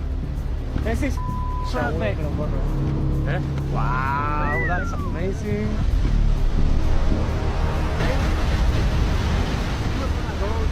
So I really think we might just have found the most beautiful waterfall I've ever seen. And now the main thing is just getting up there. We found this other place where the ice wall is way lower. It's a good access point and way easier than up there where the waterfalls are. The ice wall is much larger here, probably about 20 meters, so we can't get any closer. And we are going to have to walk almost 10 k's across the ice. Our guides have come up with a pretty smart plan to get up to the ice, but now we need to check with our Captain Benny and see if he's okay with that. Whatever it is wild, right? If this is real, it's wild. And it's probably not the ice wall that we all know about and whatever, but it's wild. Fingers crossed. Was it this waterfall you were thinking about? Oh, the one on the bow, if possible. Yeah, we will make it somehow. Yeah. Okay. Are you happy with how many? Yeah. No road is without sticks. All right, so now the plan is to get a ladder up to the ice. Philip will get up the ladder, set up a rope, and from there he'll be able to pull us up. So it's dangerous to be under the ice, so we gotta do it quick and get out of there as fast as possible. From what we have scouted on the drones, it doesn't look like it will be easy. So we will need to be prepared for river crossings, crevasses, and much more. On top of our usual kayaking gear, we have a lot of specialist equipment for this task. Wow, right. Ice climbing equipment, supplies, GPS radio, polar bear protection, and a ladder. Go light, they said. Didn't happen.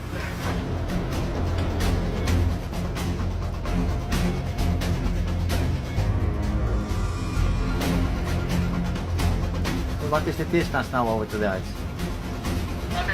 10 meters closing. So distance 5 meters closing. Distance 3 meters. Right there. Finally, we're here. Wow. Qué loca esta. But it's quite high, yeah? Yeah. It's way bigger than I thought. Quite high. Quite high. So, like today, we just look and try and find the waterfall. Then we try and find a way to access ice safely.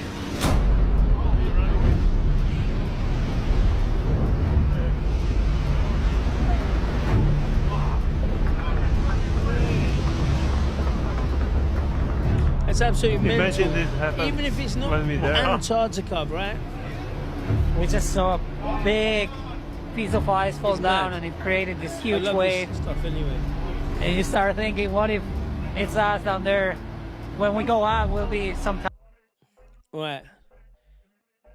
Let's just have a look at this. Let's just have a look at this. Where's it gone? It was a restricted area. It was a restricted area. I believe it is a restricted area. But I think maybe now they might have wasn't it only till, was it only for 50 years or something like that? And so HM, it's HM, how you doing? Hope you're well. Still restricted for the penguins. Restricted. Was it only for a certain amount of years, and now it's an Antarctic Treaty signed in 1959. We've got it here, right? Antarctica's not off limits, but it's still strictly regulated to protect its fragile ecosystem and maintain its status as a zone for peace and science. So this is one of the things, right? Why would Antarctica be the zone for peace? For peace, right? So the Antarctic Treaty, signed in 1959, expanded the Madrid Protocol, prohibits military activity, freezes territorial claims, and bans mining and commercial research indefinitely. Again, why would you do that? Why would you need to do that? What can't be mined? Well, over 100,000 tourists visited 23-24 season. Independent travel is prohibited for citizens of treaty signatory nations. They've got to obtain permits from the home country or a transit nation. They always do it in Chile, in Argentina. And addict to strict biosecurity. I think we should go there. If I had the money, right? If I had the money, I would definitely go and see what the hell is going on down there. Oh, did you see this? Did you see this? Did you see this? The new Earth shape. We're all going down. We're going down. We're going down there. So where is it? So here. Look at this, people. They did once tell us that it's not CGI. Remember, they said. They said this definitely is not CGI. This definitely is not CGI. This here is the International Space Center. They're looking at it, and all of these pictures are from there. They're definitely not CGI, right? Remember, they're not CGI. None of these are not CGI. And then I see yesterday, I see this is the actual, the Earth shape, right? But it's a different picture.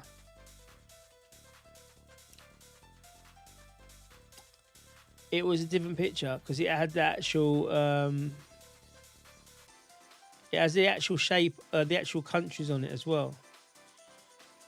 I can't remember where it was. It might have been on X. Was it on X? Oh, Rossi boy! Ross sends over a kick. Thank you for that. Thank you for that, my friend. The kit, is that going to be on there? Have you just done? No. Thank you, Ross Romes. Always sending the love over off kick. Always. Every single day. Every single day. What's this?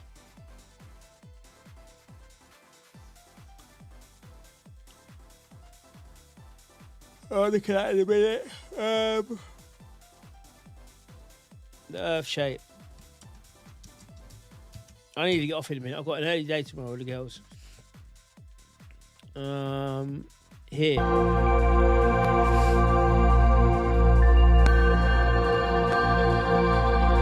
But if we look at this, right? If we look at this, yeah? Look at the countries. Now they reckon this is what it is. It's all dashed up here. It's all round. It's not a perfect shape. Let me get to it though. What is that? Is that Australia? The country's clinging onto this. And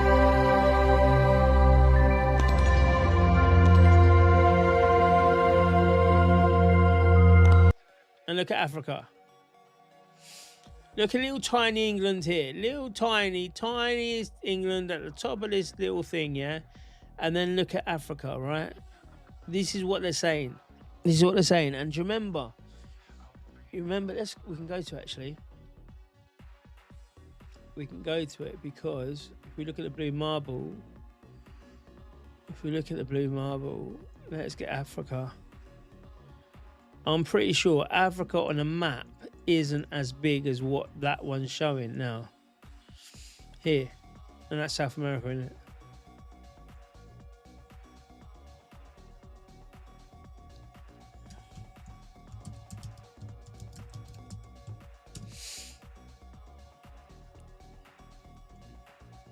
On a globe, brother.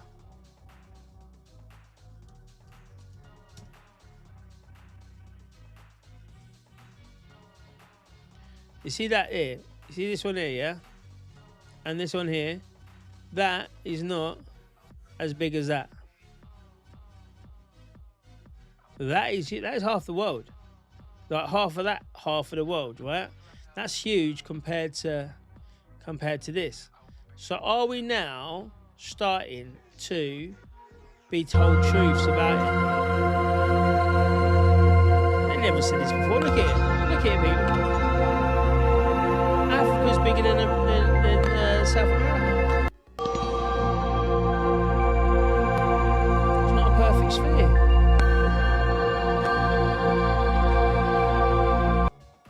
Not a perfect sphere. All right. Why do they want the ice wall? Why do they want to protect it? NASA in Latin means to deceive, does it? I didn't know that one. To deceive, yeah, the great deceivers there. Does Red Bull stand for the red heifer ball? Let me know. What's that mean? I don't know. This is all now we're going deeper into this, like what I did. Ross Romes once again hitting the kicks over there. In the old maps, Africa's massive, but then they changed it to make it quite small. Not small, but smaller than what it was. It's bollocks, Danny. You're not allowed to the South Pole because of the penguins. The Irish secretly own it and breed them because Because of course blended penguins are the secret ingredients in Guinness. I think he's got it. I think the Ordnance King has got it. So basically, they're breeding the penguins. The black and the white isn't what it seems. It's like penguin skin and penguin brain. That's why I don't like Guinness. Ugh.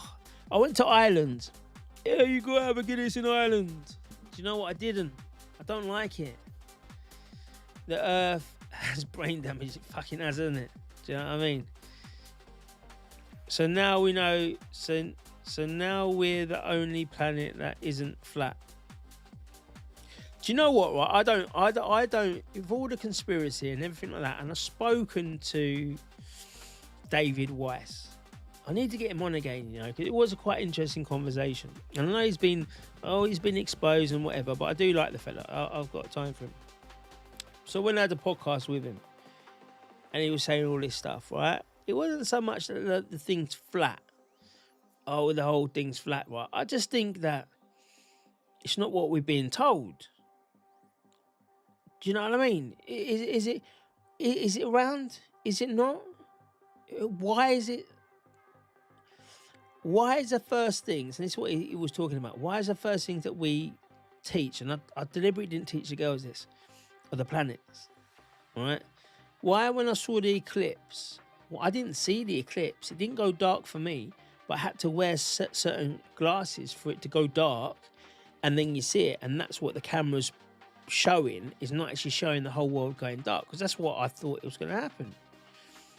Oh, centre of Spain, it happened there. Actually, I was on a place where it was 97% darkness. And we seen it. We saw it. I was like literally in the first bit of the eclipse. Do you know the only thing that happened though? I do have to say, the only thing that happened, and it was really nice. It was blistering hot. Blistering hot. Then all of a sudden it started getting very cold, right? And I was looking up and I was like, well, it's not happening yet, but it's getting very cold. And the weather changed. The wind started going in this mad little windy thing, right? So something did happen in that way. It did change it a little bit, but it didn't make it go dark, right? Penguinness. Oh, fucking hell, it isn't all in it. Fucking hell. It is penguins. Penguinness. It's fucking penguin without the ESS. Penguin. No fucking way. No, fuck. No, come on, I'm going to show you, right? I'm going to show everyone.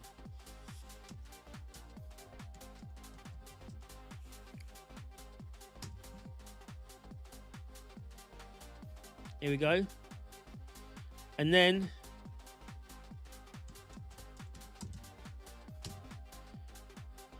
he's onto something there. He's onto it. You know what, Ordnance? You got my full. You got my full support on this one. That's nuts, though, isn't it? To be fair, I'm telling you, I see Ordnance is on it. He's like, yeah, bruv, man, I'm telling you. This is like the stoner's dilemma, innit? Is Goofy a man or a dog? It's like, but that is weird. I would never put them two things together. But now I will never ever see them. I will never see Guinness without penguins. Smooth, silky, blended penguins. Penguins' lives matter. Yes, Danny boy, big up. I hope you're all good. Yeah, I'm all good, my brother. I hope you're good as well. Hope you're well. Thank you for joining this mad stream. Anyone who's not really had these streams before, yeah, this is where we're going. We only use female penguins, hence penguiness. That's what it is. That's why the fucking males are looking after the eggs, because they're just culling them. As soon as they breed the eggs, they say, oh, they go out to feed. It's the Irish, they're capturing them, and then they're blending them. We're on it. Anyone else getting the weird ass symbols? Like what? Let us know. Come and talk to us. It's been happening, HM. You have the bloke identifying as a dog. Now you can have a bloke identifying as a dog in Goofy because now it's real. Now it's real, alright? Funny how the Antarctic Treaty came about after Admiral Byrd passed. Exactly. And people don't know about Admiral Byrd. People don't know about him and his flying machine.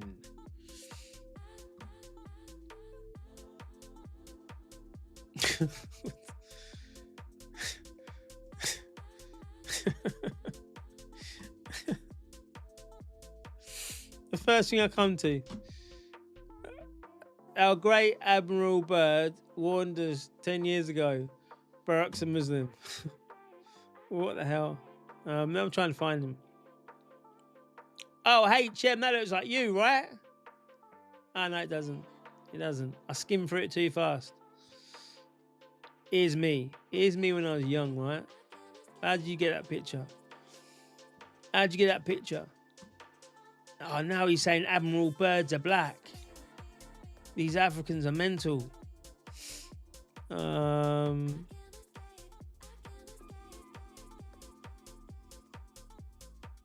Well, wasn't there ever? I'm sure there was a short documentary about him. But anyway, he apparently he went over and he saw further than the ice wall. He went over and he saw different landscapes and all sorts. And this is the thing. This is the thing with him, right? Let me see if I can get him. We can quickly go through and because the guy was right. You're gonna have to forgive it, right? You're gonna have to forgive me, right? Because this was in COVID, and my barber went to Jamaica, right? So in the start of COVID, it was like, fuck this, I'm going back home. So I didn't have a barber, right? You know, he said you can't cut your hair and that. So I said, you know what? Whilst we're getting locked down, I'm going to lock down my...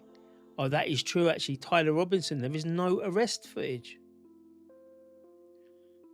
Anyway, I agree with dreadlocks.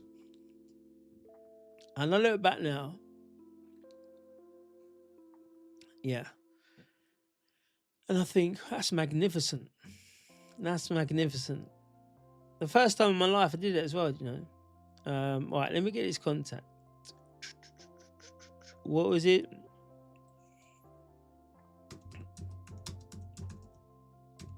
Oh, Davey Weiss. Here we go. Here we go. Can we see it? Yes, we can.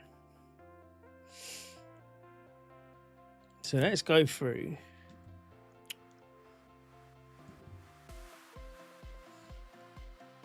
The whole world, all of this tyranny could end today if people would just wake up and say, I don't consent. That's it.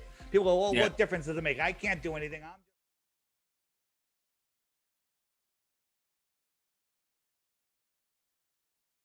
Is an interview with me and Dave Weiss, aka Flat. Look at this, right? Look at this. This. Let me get rid of that. Let me just wait 1 second. Wait, people. Wait here, people. I need to turn my sound on. I pity fool. I'm not just some phony, fake celebrity or fictitious hero. I'm real life. Right. I pity the fool. How did I get to this one? Go back. How do I go back? How do I go back, man? I was not born Mr. T. People don't know the road I had to. Didn't there used to be a little thing to say go back?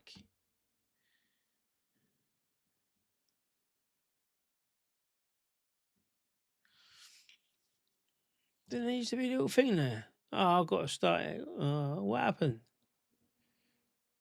Right, so we're going to go through that. But in that thing anyway, right? In that was a shed, bruv. That was a shed. It was dead tiny. And when I moved house, I gave it away. It was like I don't know, 150 quid shed. It was plastic, you know, them plastic sheds. It was plastic, and I couldn't do this or this. It was meant, but I did well out of that. I did a right podcast out of that. I did all right.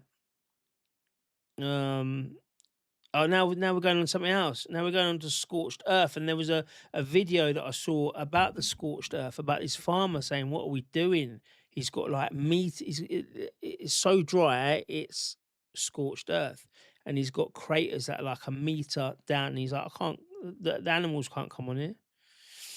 The animals can't come in here. Let me just get back to something anyway. So that was in a little shed. And it doesn't, you know, it's not inciting or it doesn't break You can tell because it's brown. Look, the brown shed's here. You can see it. any laws. I just want to see about the... A straight line over, you know. There was a medical emergency and they needed to land on an airport right in that line. If you want to see the whole lot, I'm going to... Why? I'm going to show you, but I want to show this a little bit. You know, in CIA documents, NASA documents, flight, you know, FAA documents that have been, you know, been FOIA'd. They say they treat the Earth for all of their modeling. They treat the Earth as a flat, non-rotating plane. Why would they say that if we live on a spinning ball flying through a space vacuum? Makes no sense. That's why I like him as well. Look what he's wearing. Okay. Yeah. COVID 1984. There's me like, I have no idea what I was expecting this guy to be some Fruit Loop, like, you know, a flat earth person saying X, Y, and Z, and he was actually making sense. I was just like, what? We're corkscrewing through space, chasing the sun at 500,000 miles per hour, right? We're traveling over 4.5 billion miles a year just chasing the sun, let alone the rest of the corkscrewing nonsense. Okay. Yeah. All of that is happening. But if you go out tonight and look at the stars and make a little chart where the stars are, next year, same night, same time, 10 years, same night, same time, you go out and every star will be in the exact same position, except of course the wandering stars, which they've renamed as planets. How is that possible? It's not possible. No. Yeah. Yeah, I don't know. I don't know what I've done with my I don't know what I've done with my editing on here, right? Because this ain't me. But that's true, right? How can you do that? If we're following this star, chasing it, am I really there? I don't think I can find it. So I went to some globe troll, station, this oil platform.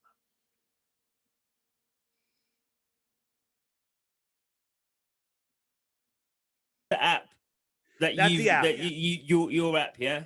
This is the app. This is how. Yeah, I can't find it, people. I let you down. But it was talking about planets, right? And it was plane X. So it was small things on a big, huge fucking plane, right? And that made more sense. How he did it, how he described it, made more sense than anything else that I'd encountered with, you know, this theory and whatnot. So when I had this conversation with him, it was a good one. It's in the chat, right? So you can look at it and you can watch it and see what it's like. Scorched Earth. That was Hawaii, wasn't it? The blue, painting the trees blue. That was Hawaii when they did the laser things coming down, and you know the bushfires over there. It was everything was burnt and scorched and whatever, apart from anything that was blue.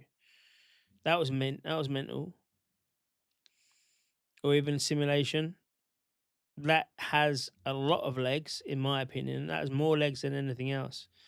Evening Lodger, hope you're well, mate. If the Earth isn't flat, how can we send radio signals to Australia, but we can't from the far side of the moon?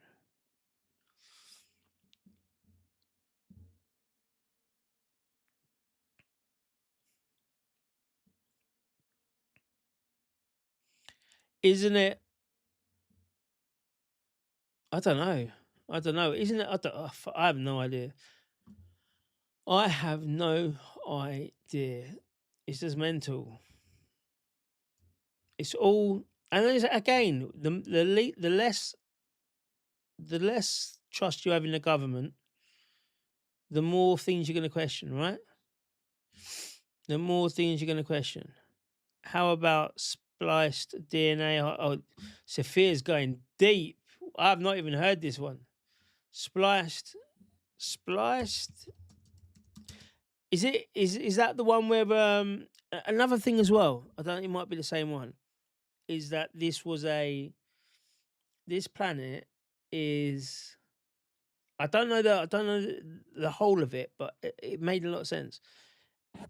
That us as beings were not designed for here, but obviously we are on here, and it's the maybe a prison planet. I can't remember what the thing said, but it made a lot of sense because it was like, look at the animals. Animals, they give birth, and the within days or hours that the babies can get up and walk, and they've got all their full stuff and that, and we take 10 years to raise up our children. We get, when we're older, we get backache, we get this. It's due to the gravitational pulls and all that type. And the way that the guy was saying, I know I'm doing it not a good service and that, but when he was saying it, it just makes you think. You think, whoa, hang on a minute, that makes a lot of sense into things, right? Spliced DNA theory. I don't think I'm going to get it on there. Not sure I'm going to get it on there. These are all 30 minutes, 10 minutes. What if we spliced animal DNA with humans? Ancient aliens hidden. Oh, here you go. It's 3 minutes.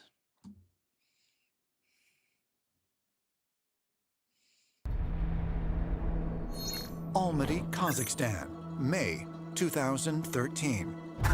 Mathematician Vladimir Sherbak and astrobiologist Maxim Makukov publish a study they have conducted on the human genome. Their research has led them to the shocking conclusion that there is a hidden code within our DNA, one that contains precise mathematical patterns and an unknown symbolic language. They looked into the human genome and they found what appeared to be an extraterrestrial stamp on our genetic code. And it operated very much like a mathematical type of code. The odds of this sequence occurring 9 times in the randomness of our genetic code is 1 in 10 trillion.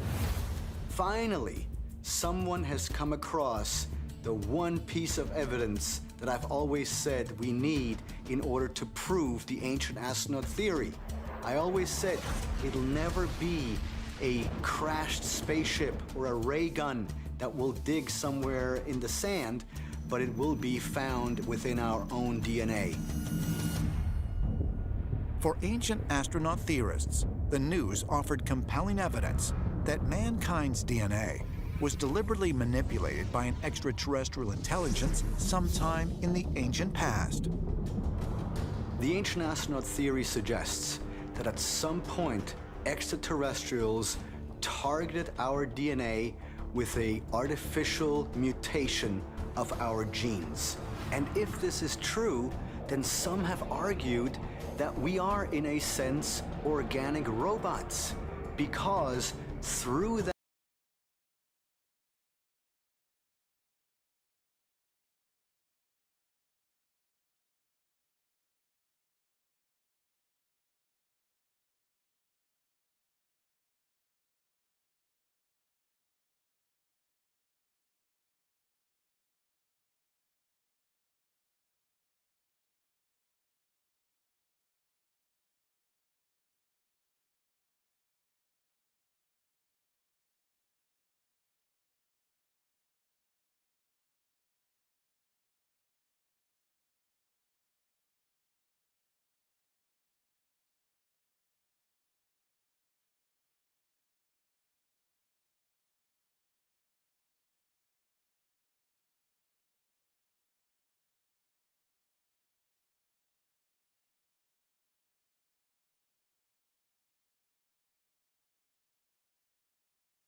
that manipulation of our genes, we were given intelligence. So, it was done artificially, which means AI, artificial intelligence. Oh no. Organic robots programmed by extraterrestrials? Could such an audacious... Sorry, people. I'm in the zone. That was, do you know what, right? That was absolutely beautiful what I said. It was absolutely beautiful. Absolutely. And nobody can hear it. Basically, what it was is what I'll reset. It's not going to be as good now. It's really not going to be as good. But what it says about telepathy, being telepathy, telepathy.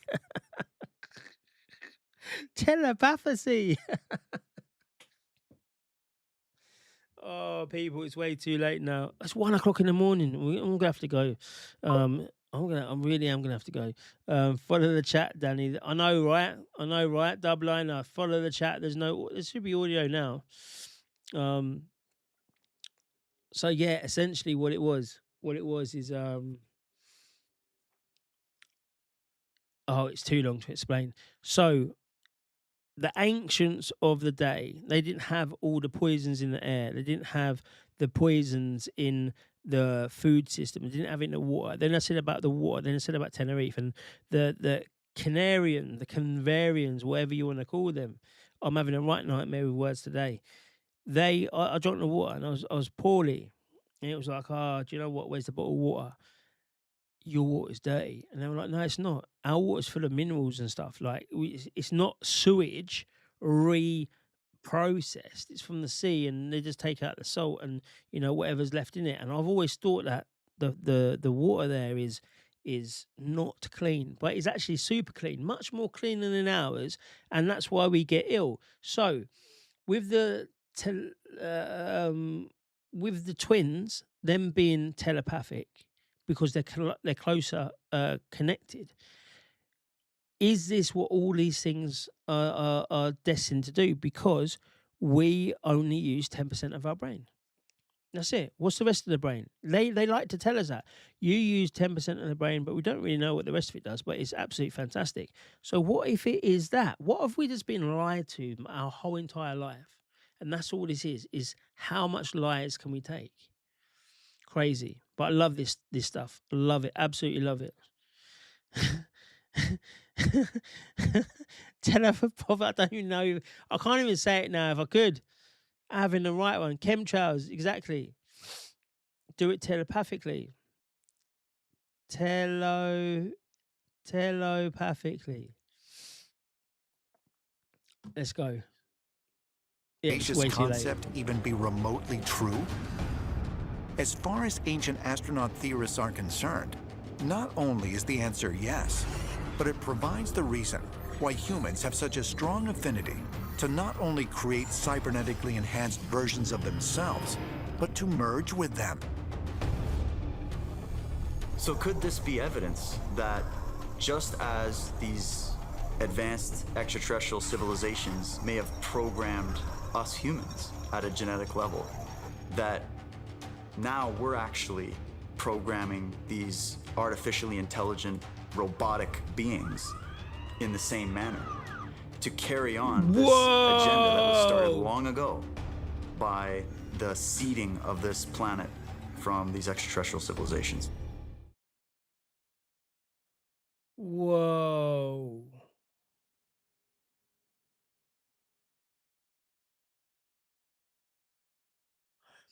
Imagine that. Full circle. Everything goes full circle, right? Everything goes full circle. So we were programmed by them. And what are they called? What was the names of them? The names were, I can't remember, but there is names of these people. And we slaves and something like that. We just mined for them or something. I don't know. I'm gonna bastardize it too much. But now we are programming AI, and we are creating robots, and we are creating people like us. So what if it is just full circle, and now it's just another version of what it is, and then you're going to get these 5 million years or however long, we get the same thing happening. Sorry. We get all these robots saying, let's make humans. And the cycle begins. Where's young Einstein? Who? Tell me more. I think Elon knows more than he's letting on. Listen, bruv. Elon knows everything like that. This is why Tesla is called Tesla, and it's based upon electricity. But do I think Elon is clean? No, I don't. Would he tell? That's it, Nephilim. That's the one. Are we seeing? If we are seeing this at another 20 to 40 years forward, they live. Yeah. Basically, the film Prometheus. That was the one. And I'm not even going to do it now. My mind's just gone. The Anunnaki. And there's that guy who got he was quite good, the black guy, but he got fact checked a lot, and they found out that he was talking shit about something, and I've never seen him again. The black guy, what's his name? I've forgotten, man. Let's try and search for him. But he used to say about the anarchy. He used to say a lot of that stuff. It's crazy, right? This is why you come conspiracy with me. And you know what? People don't talk about it because people are afraid of talking on this. They're like, oh, this is going to get clipped. And they're going to make sure that we're mental. But we're way past that now. We are way past that, because now it's kind of like we know everyone is questioning something. So it's okay to question, right? Create your own hope. Should we put a clock in now, plug in? Right, I'm going to be going off anyway in a minute. Is there anything else we can do? Michael Counts. I have no idea. What is it? What is this? What is this? Young Einstein, Michael Counts. I'm missing it. I'm missing it. But I am very, very tired. We've done 2 hours 16. We're still not hitting the 3 hour mark, the 3.5. I'll start earlier as well. There's a lot of people as well saying to go early. I'm like, there's other people doing it. But I think, do you know what? Because we're going to be hitting kick more, I think that, yeah. And if we want to talk about these things as well, it can't be on YouTube, because YouTube will just take this down. Watch, I bet you, I'll show you the screenshot tomorrow. I bet you any money it takes it down one way or another. Thank you to Alison Marshall. Are we there yet? Are we there yet? Let me just check my club. Oh, we're on 89. We're on 89. So we're going to do a bit of a promotion for that now. Where is it? Where's the club? So, I know you're all going, I don't want to do all these new things. I'm not doing these new things, right? But you are. You are. Right, here it is. Here it is. No, it's not letting me. But anyway, go over to club.com. It's a new. This is the thing, right? I'll do the chat in a minute, right? I think these chats are important. I think chats like this are important. I think chats that are dangerously close to the edge in politics, in life, in whatever. I don't think that we should be censoring ourselves. But on the flip side of it, these chats like on YouTube, it's good for YouTube, right? Until they start censoring you. Ross Rome sent 1 kicks. Big up, Rossi boy. Hell yeah. Oh, he's sending the kicks in today. Huge support. Thank you, my brother. Ross Rome sent 1 kicks. And again, let's go. This is what it's about, you know? This is the support Ross Rome sent that 10 kicks. we love over on Kick. So anyway, so the Kick side of it, we can have these conversations. can be clipped, these can be sent out there, and it's never going to get censored. It's never going to get, demonetized and then, shadow banned and all of that stuff. So that's why I put a lot now of effort into Kick.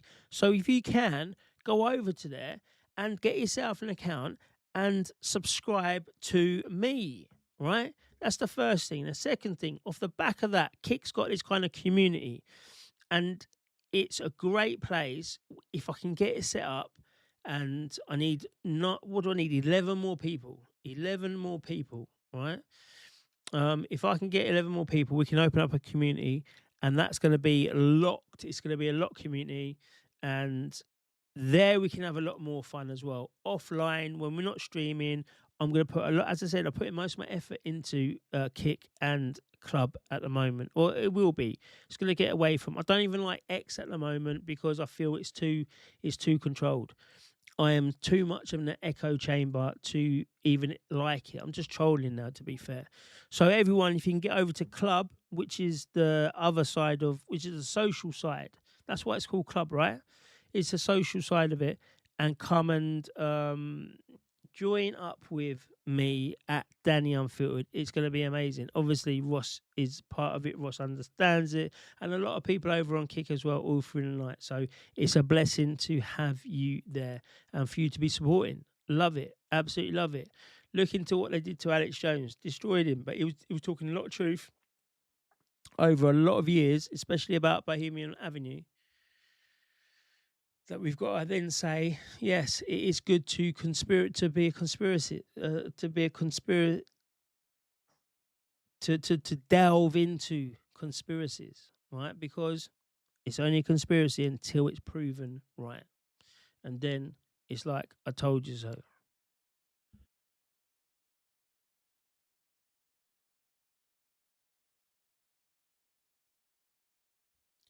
Yeah, the mic's turned off. Michael Tellinger has something very interesting to say, things to say, and about frequency as well as the stone circle. I'll have a look at that one. Alex Jones, over the last 30 years, has shown me more than I've ever learned in school and uni, and introduced me to so many smart people.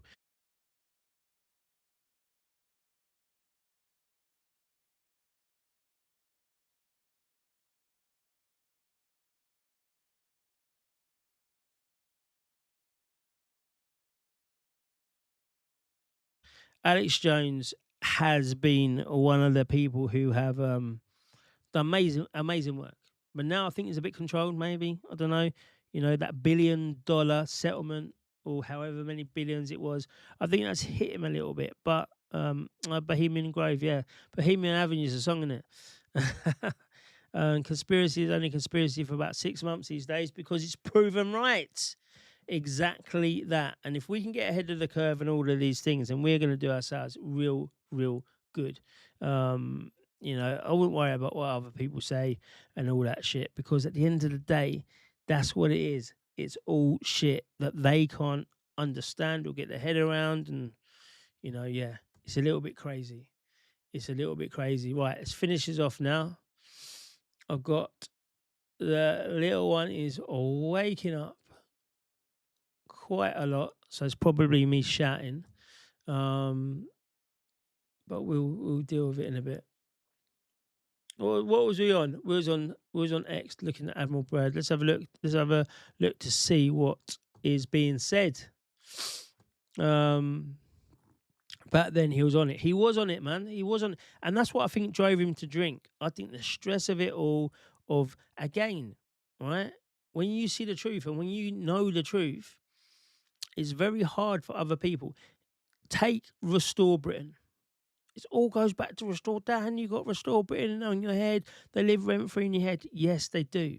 Because I can see the outcome of them. I can see, like, if I could predict the future, I would say I can see the future. I can see what's happening in years to come. Like, just from connecting the dots, really.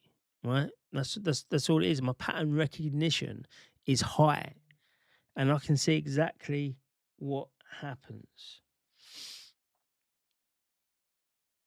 Wait there. All right, cool. Right, so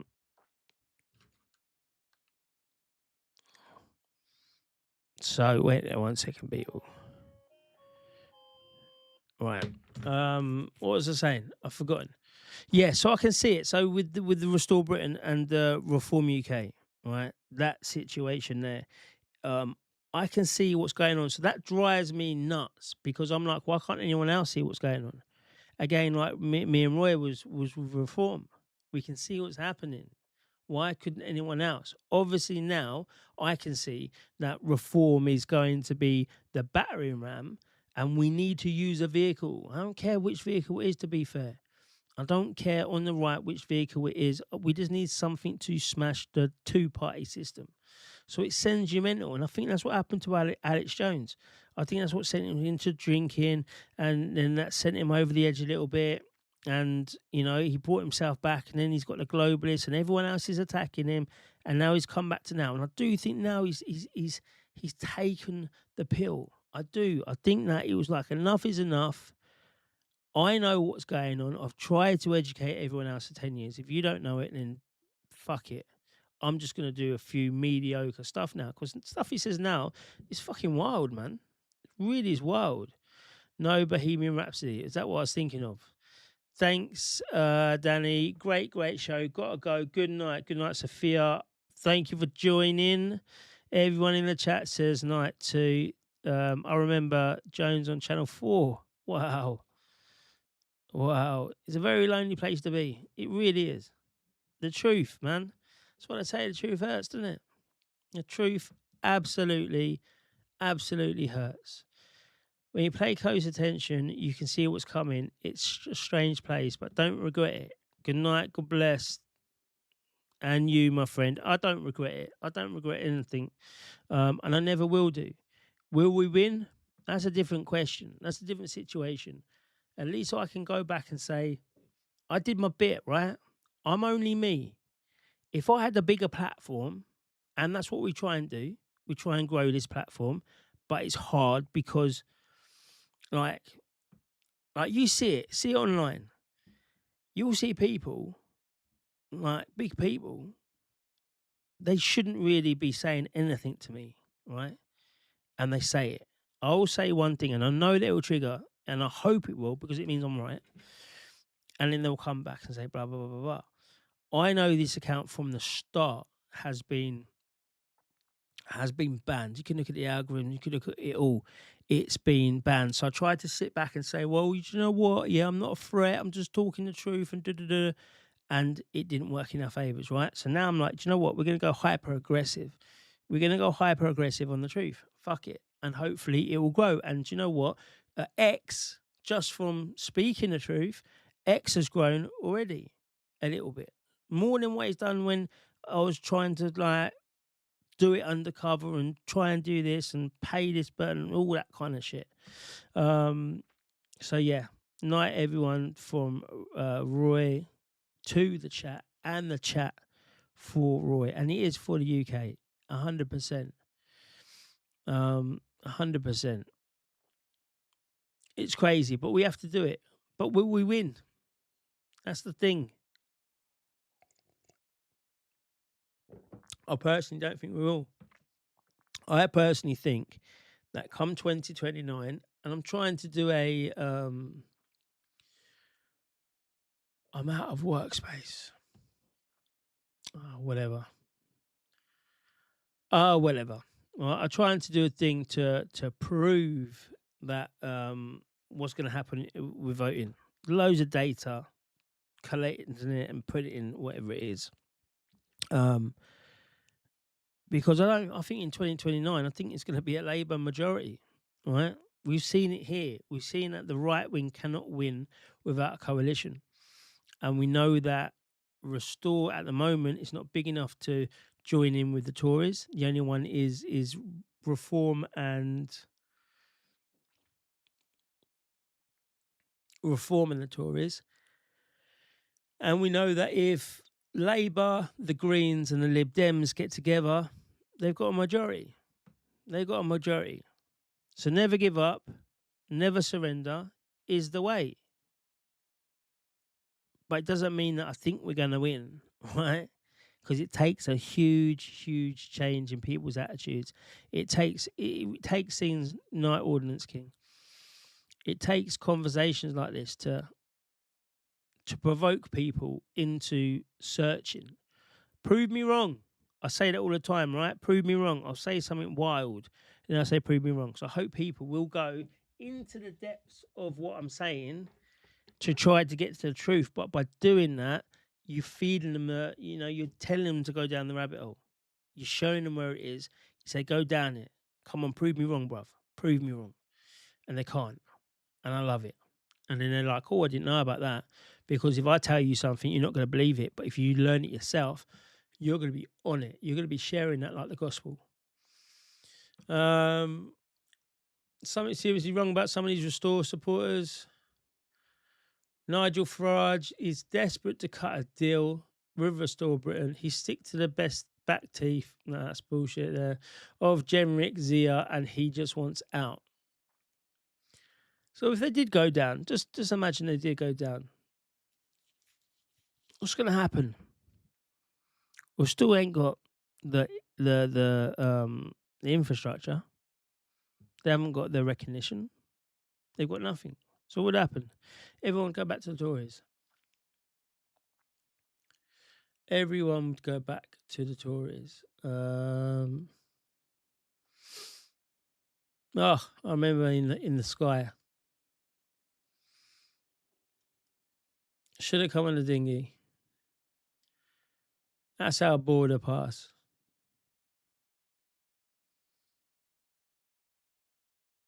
It's like Dirty Curtis back in England. This post isn't mine, but reports that Curtis has apparently been spotted at his grandparents' address in Kidderminster after his recent travels around Europe. Interesting timing considering the amount of content shown him abroad recently. I'm sharing the original post for transparency. Make of it what you will. Sexual predator, and he is a sexual predator. Curtis is back at his home address in Shakespeare Drive with a finance car. Let's get off that one. I'll be on Dan Wootton, Danny Tomo shortly. Let's have a look, see what we make of this. No spin, no bias, no censorship. I'm Dan Wootton. This is Outspoken episode number 568.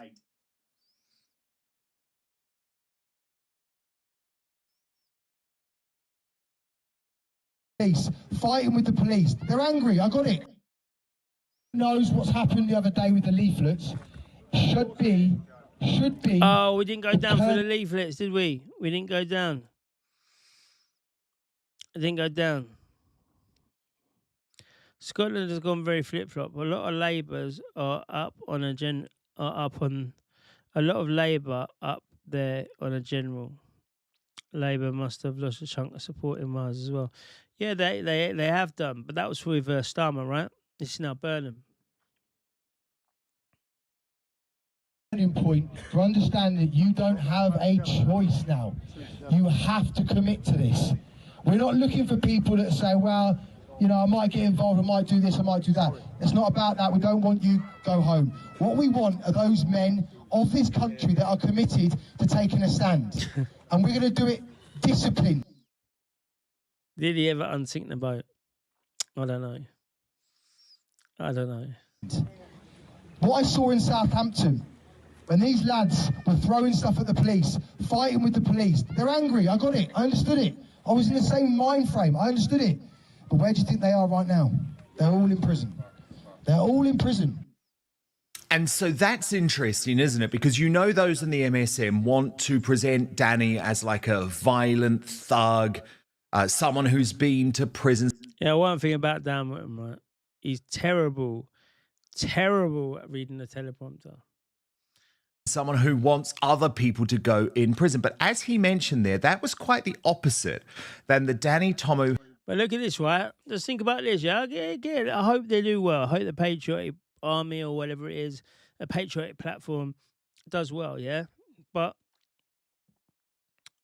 when he's saying, "Oh, do you know what? We're not going to go into prison, and we're not going to do this." Yeah, and there's a lot of things around that. Maybe we have to do a show on the whole situation. But I've always said this. I said this about UTK when they kept saying, "We are not going to be violent. We're not going to be doing this. We're not going to be doing that." Blah blah blah blah blah. I understand why he's saying it, right? But if you're going to be the general, you've got to take the flak, really, didn't you? And Tommy's done it for decades, right? He's done such a good job of it as well. And he didn't with the EGL, he didn't say we're not going to do this. They just didn't do it. And I feel that's the difference. When you tell someone what you're not going to do, when you tell like the mate that you put it out there what you're not going to do, then that's your line. That's your line there. So the police and the establishment and government know exactly what you're not going to do.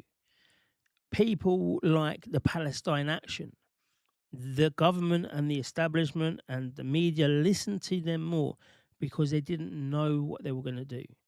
That was with the EDL. The EDL going into Bradford, right? We're coming to Bradford. We're going to march through your town centre. That's it.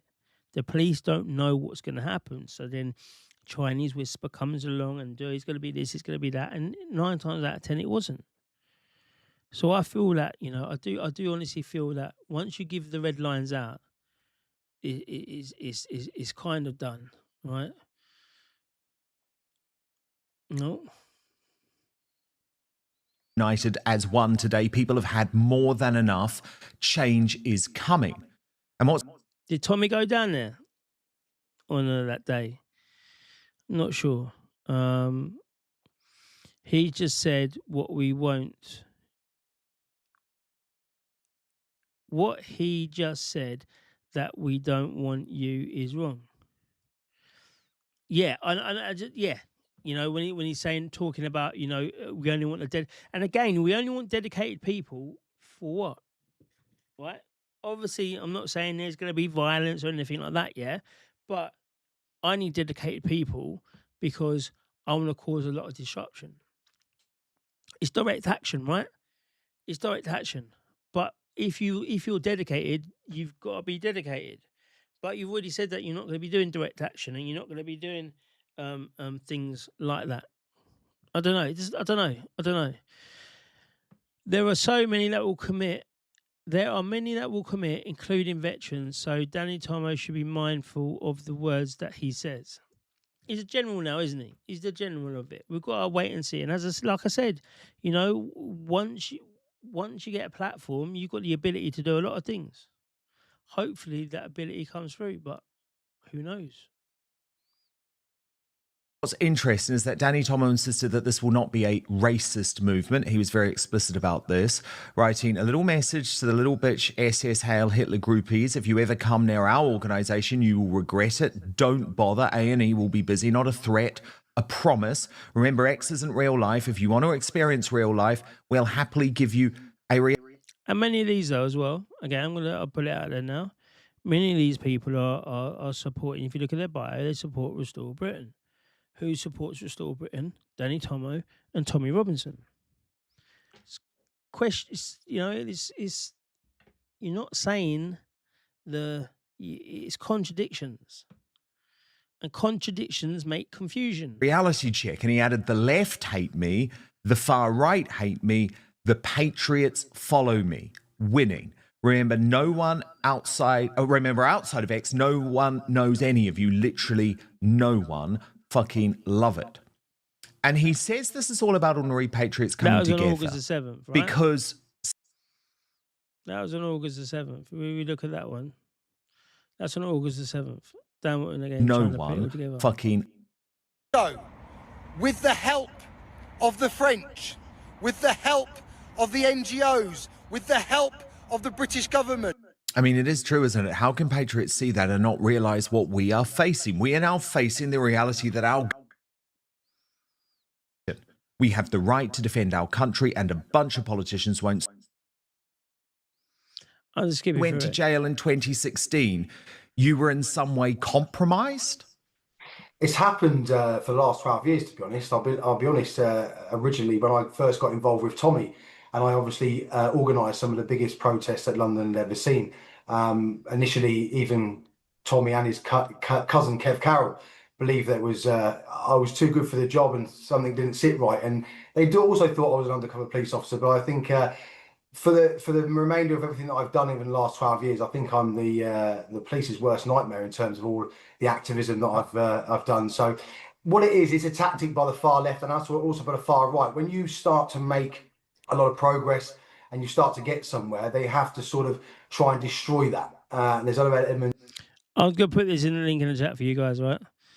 I'll put the link right in the chat there for you guys to have a look. We'll go through this probably tomorrow, but it's a long interview, I think.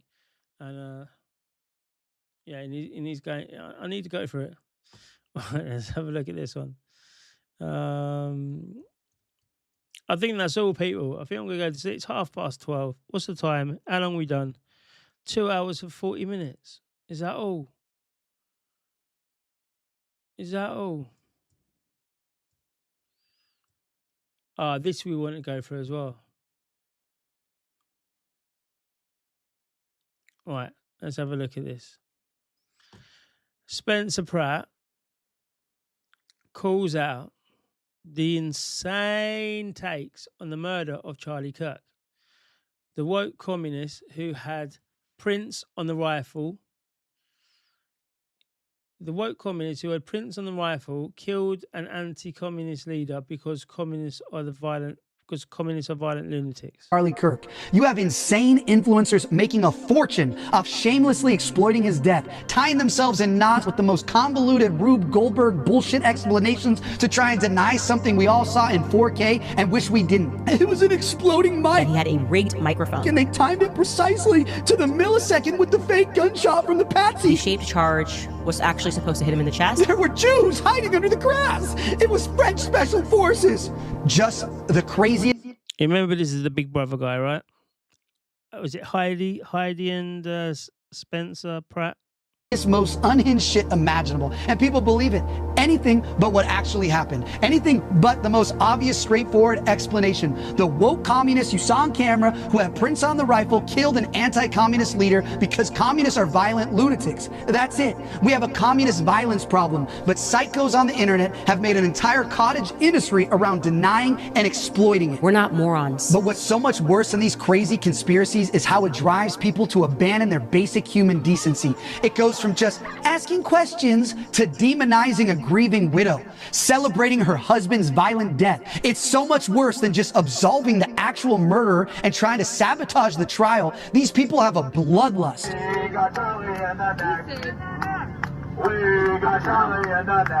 What have you become when you celebrate an assassination like this? I don't care what your politics are. This was a father, a loving husband.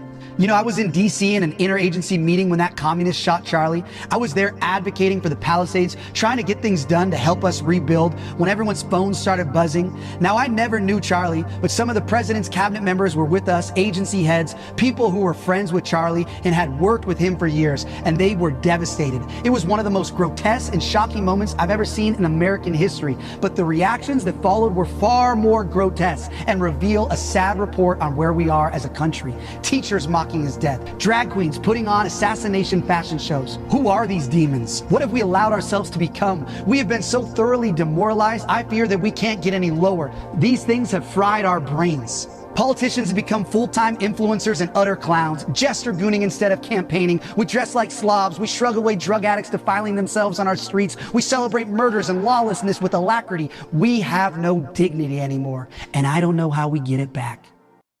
All right, so that's that, yeah? I'm going to leave you with this.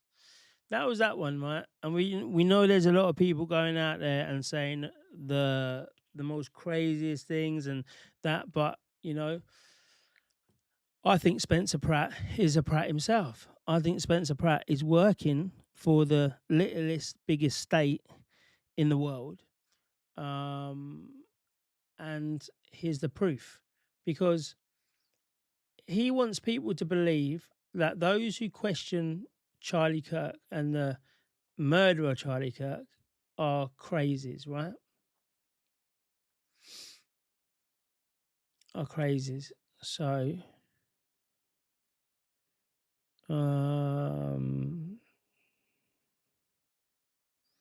Oh, I don't think I've done it actually.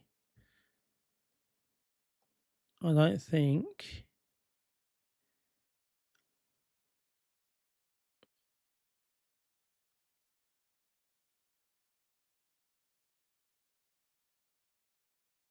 I didn't do it. Let me just have a look at this quick on my. I think I downloaded it to myself actually. Give me 1 second, people. Just give me 1 second. It is very, very late, but we are just going to finish doing this because if not, we'll start with it tomorrow.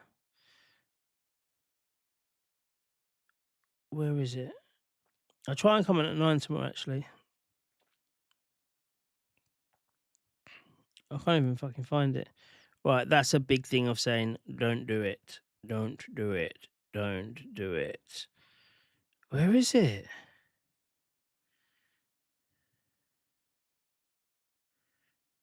Where is it, people? Palm gun is a microphone bomb. I don't really think it's any, right? I think it was shot, but by somebody completely different. Right.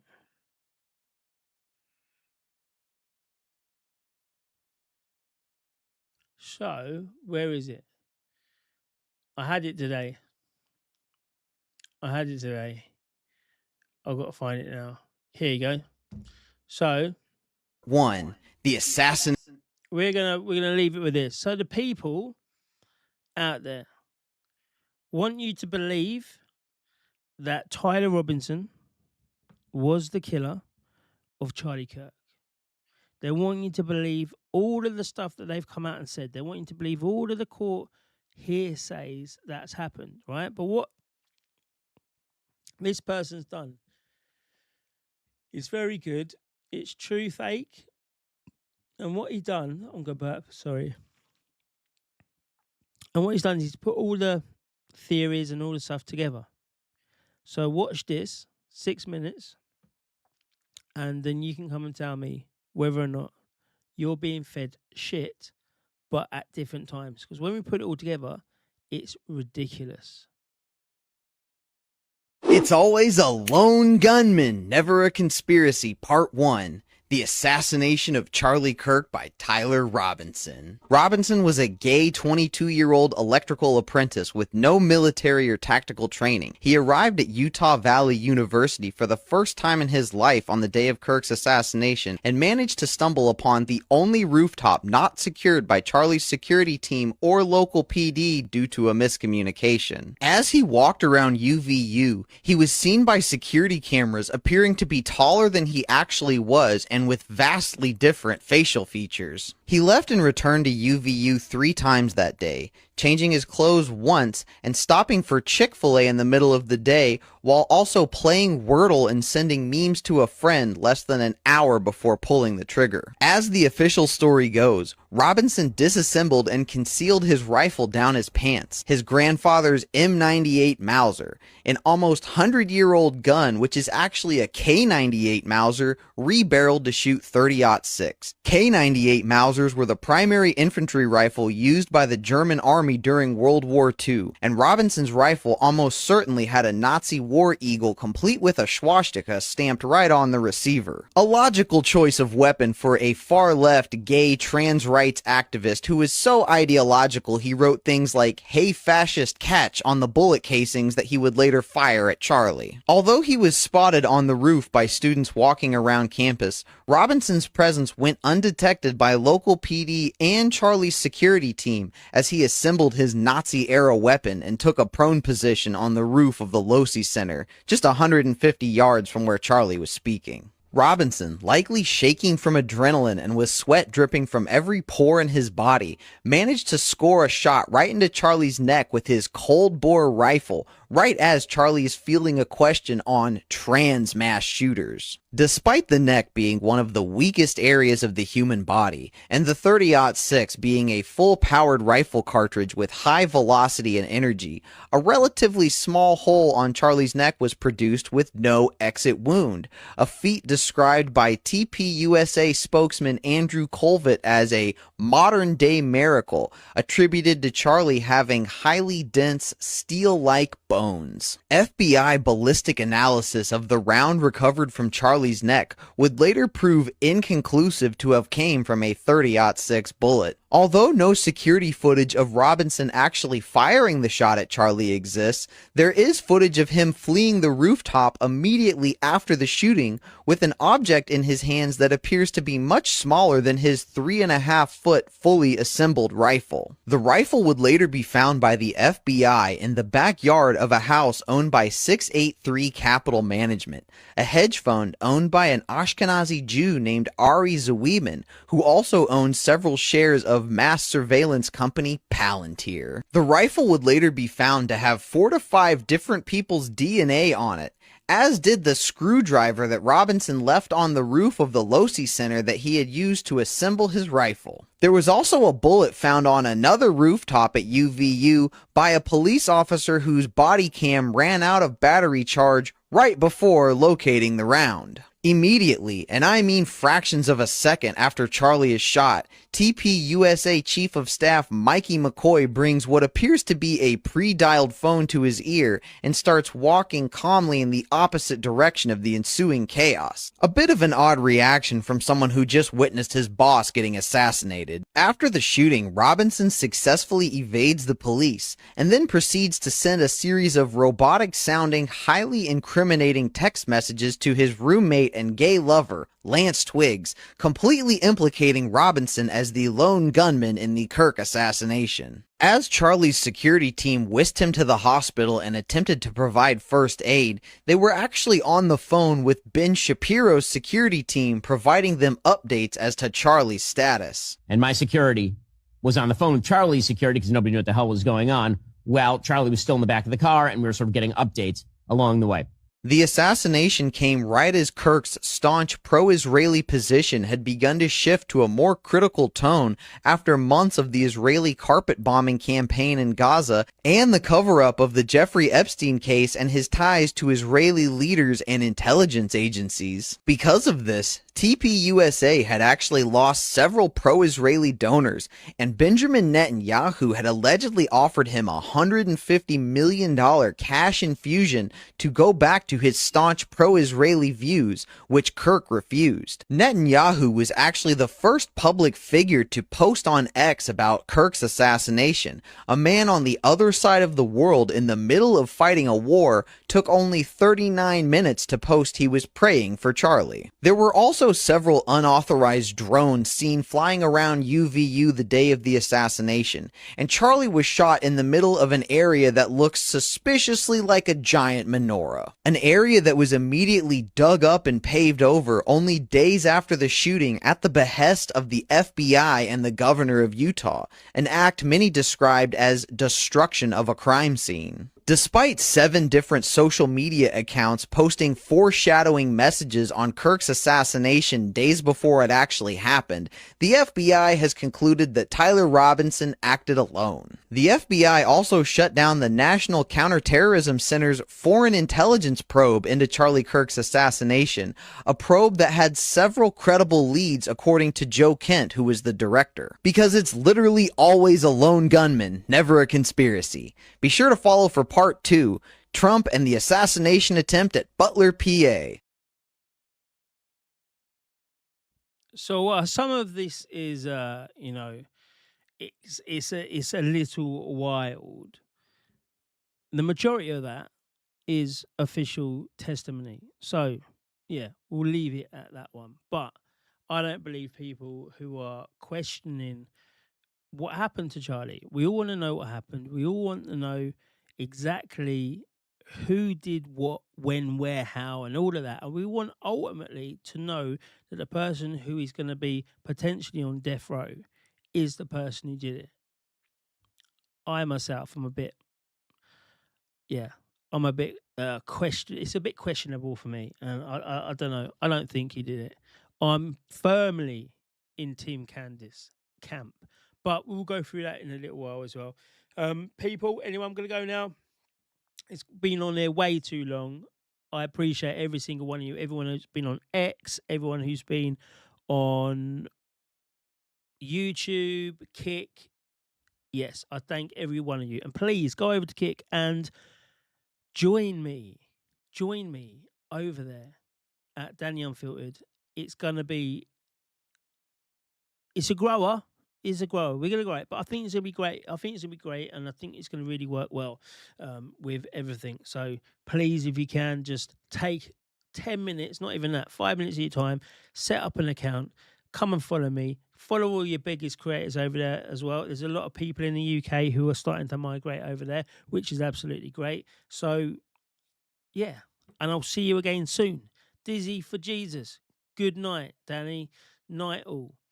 UTK Blue, night. Ordnance King, everyone else who is there, thank you for watching. Thank you for coming here. And I will see you soon. And remember, just question everything, even if it's wrong. Even if, we get found out to say that we were wrong. Cool. I would rather, especially in Charlie Kirk case, I'd rather be told that I'm wrong and we got the right person than some nefarious things happening and the right person is walking about out there. Anyway, night all. Thank you for watching, and I'll see you soon. Maybe tomorrow, maybe the next day. Who knows? But keep a lookout on your socials. See you soon. Thank you.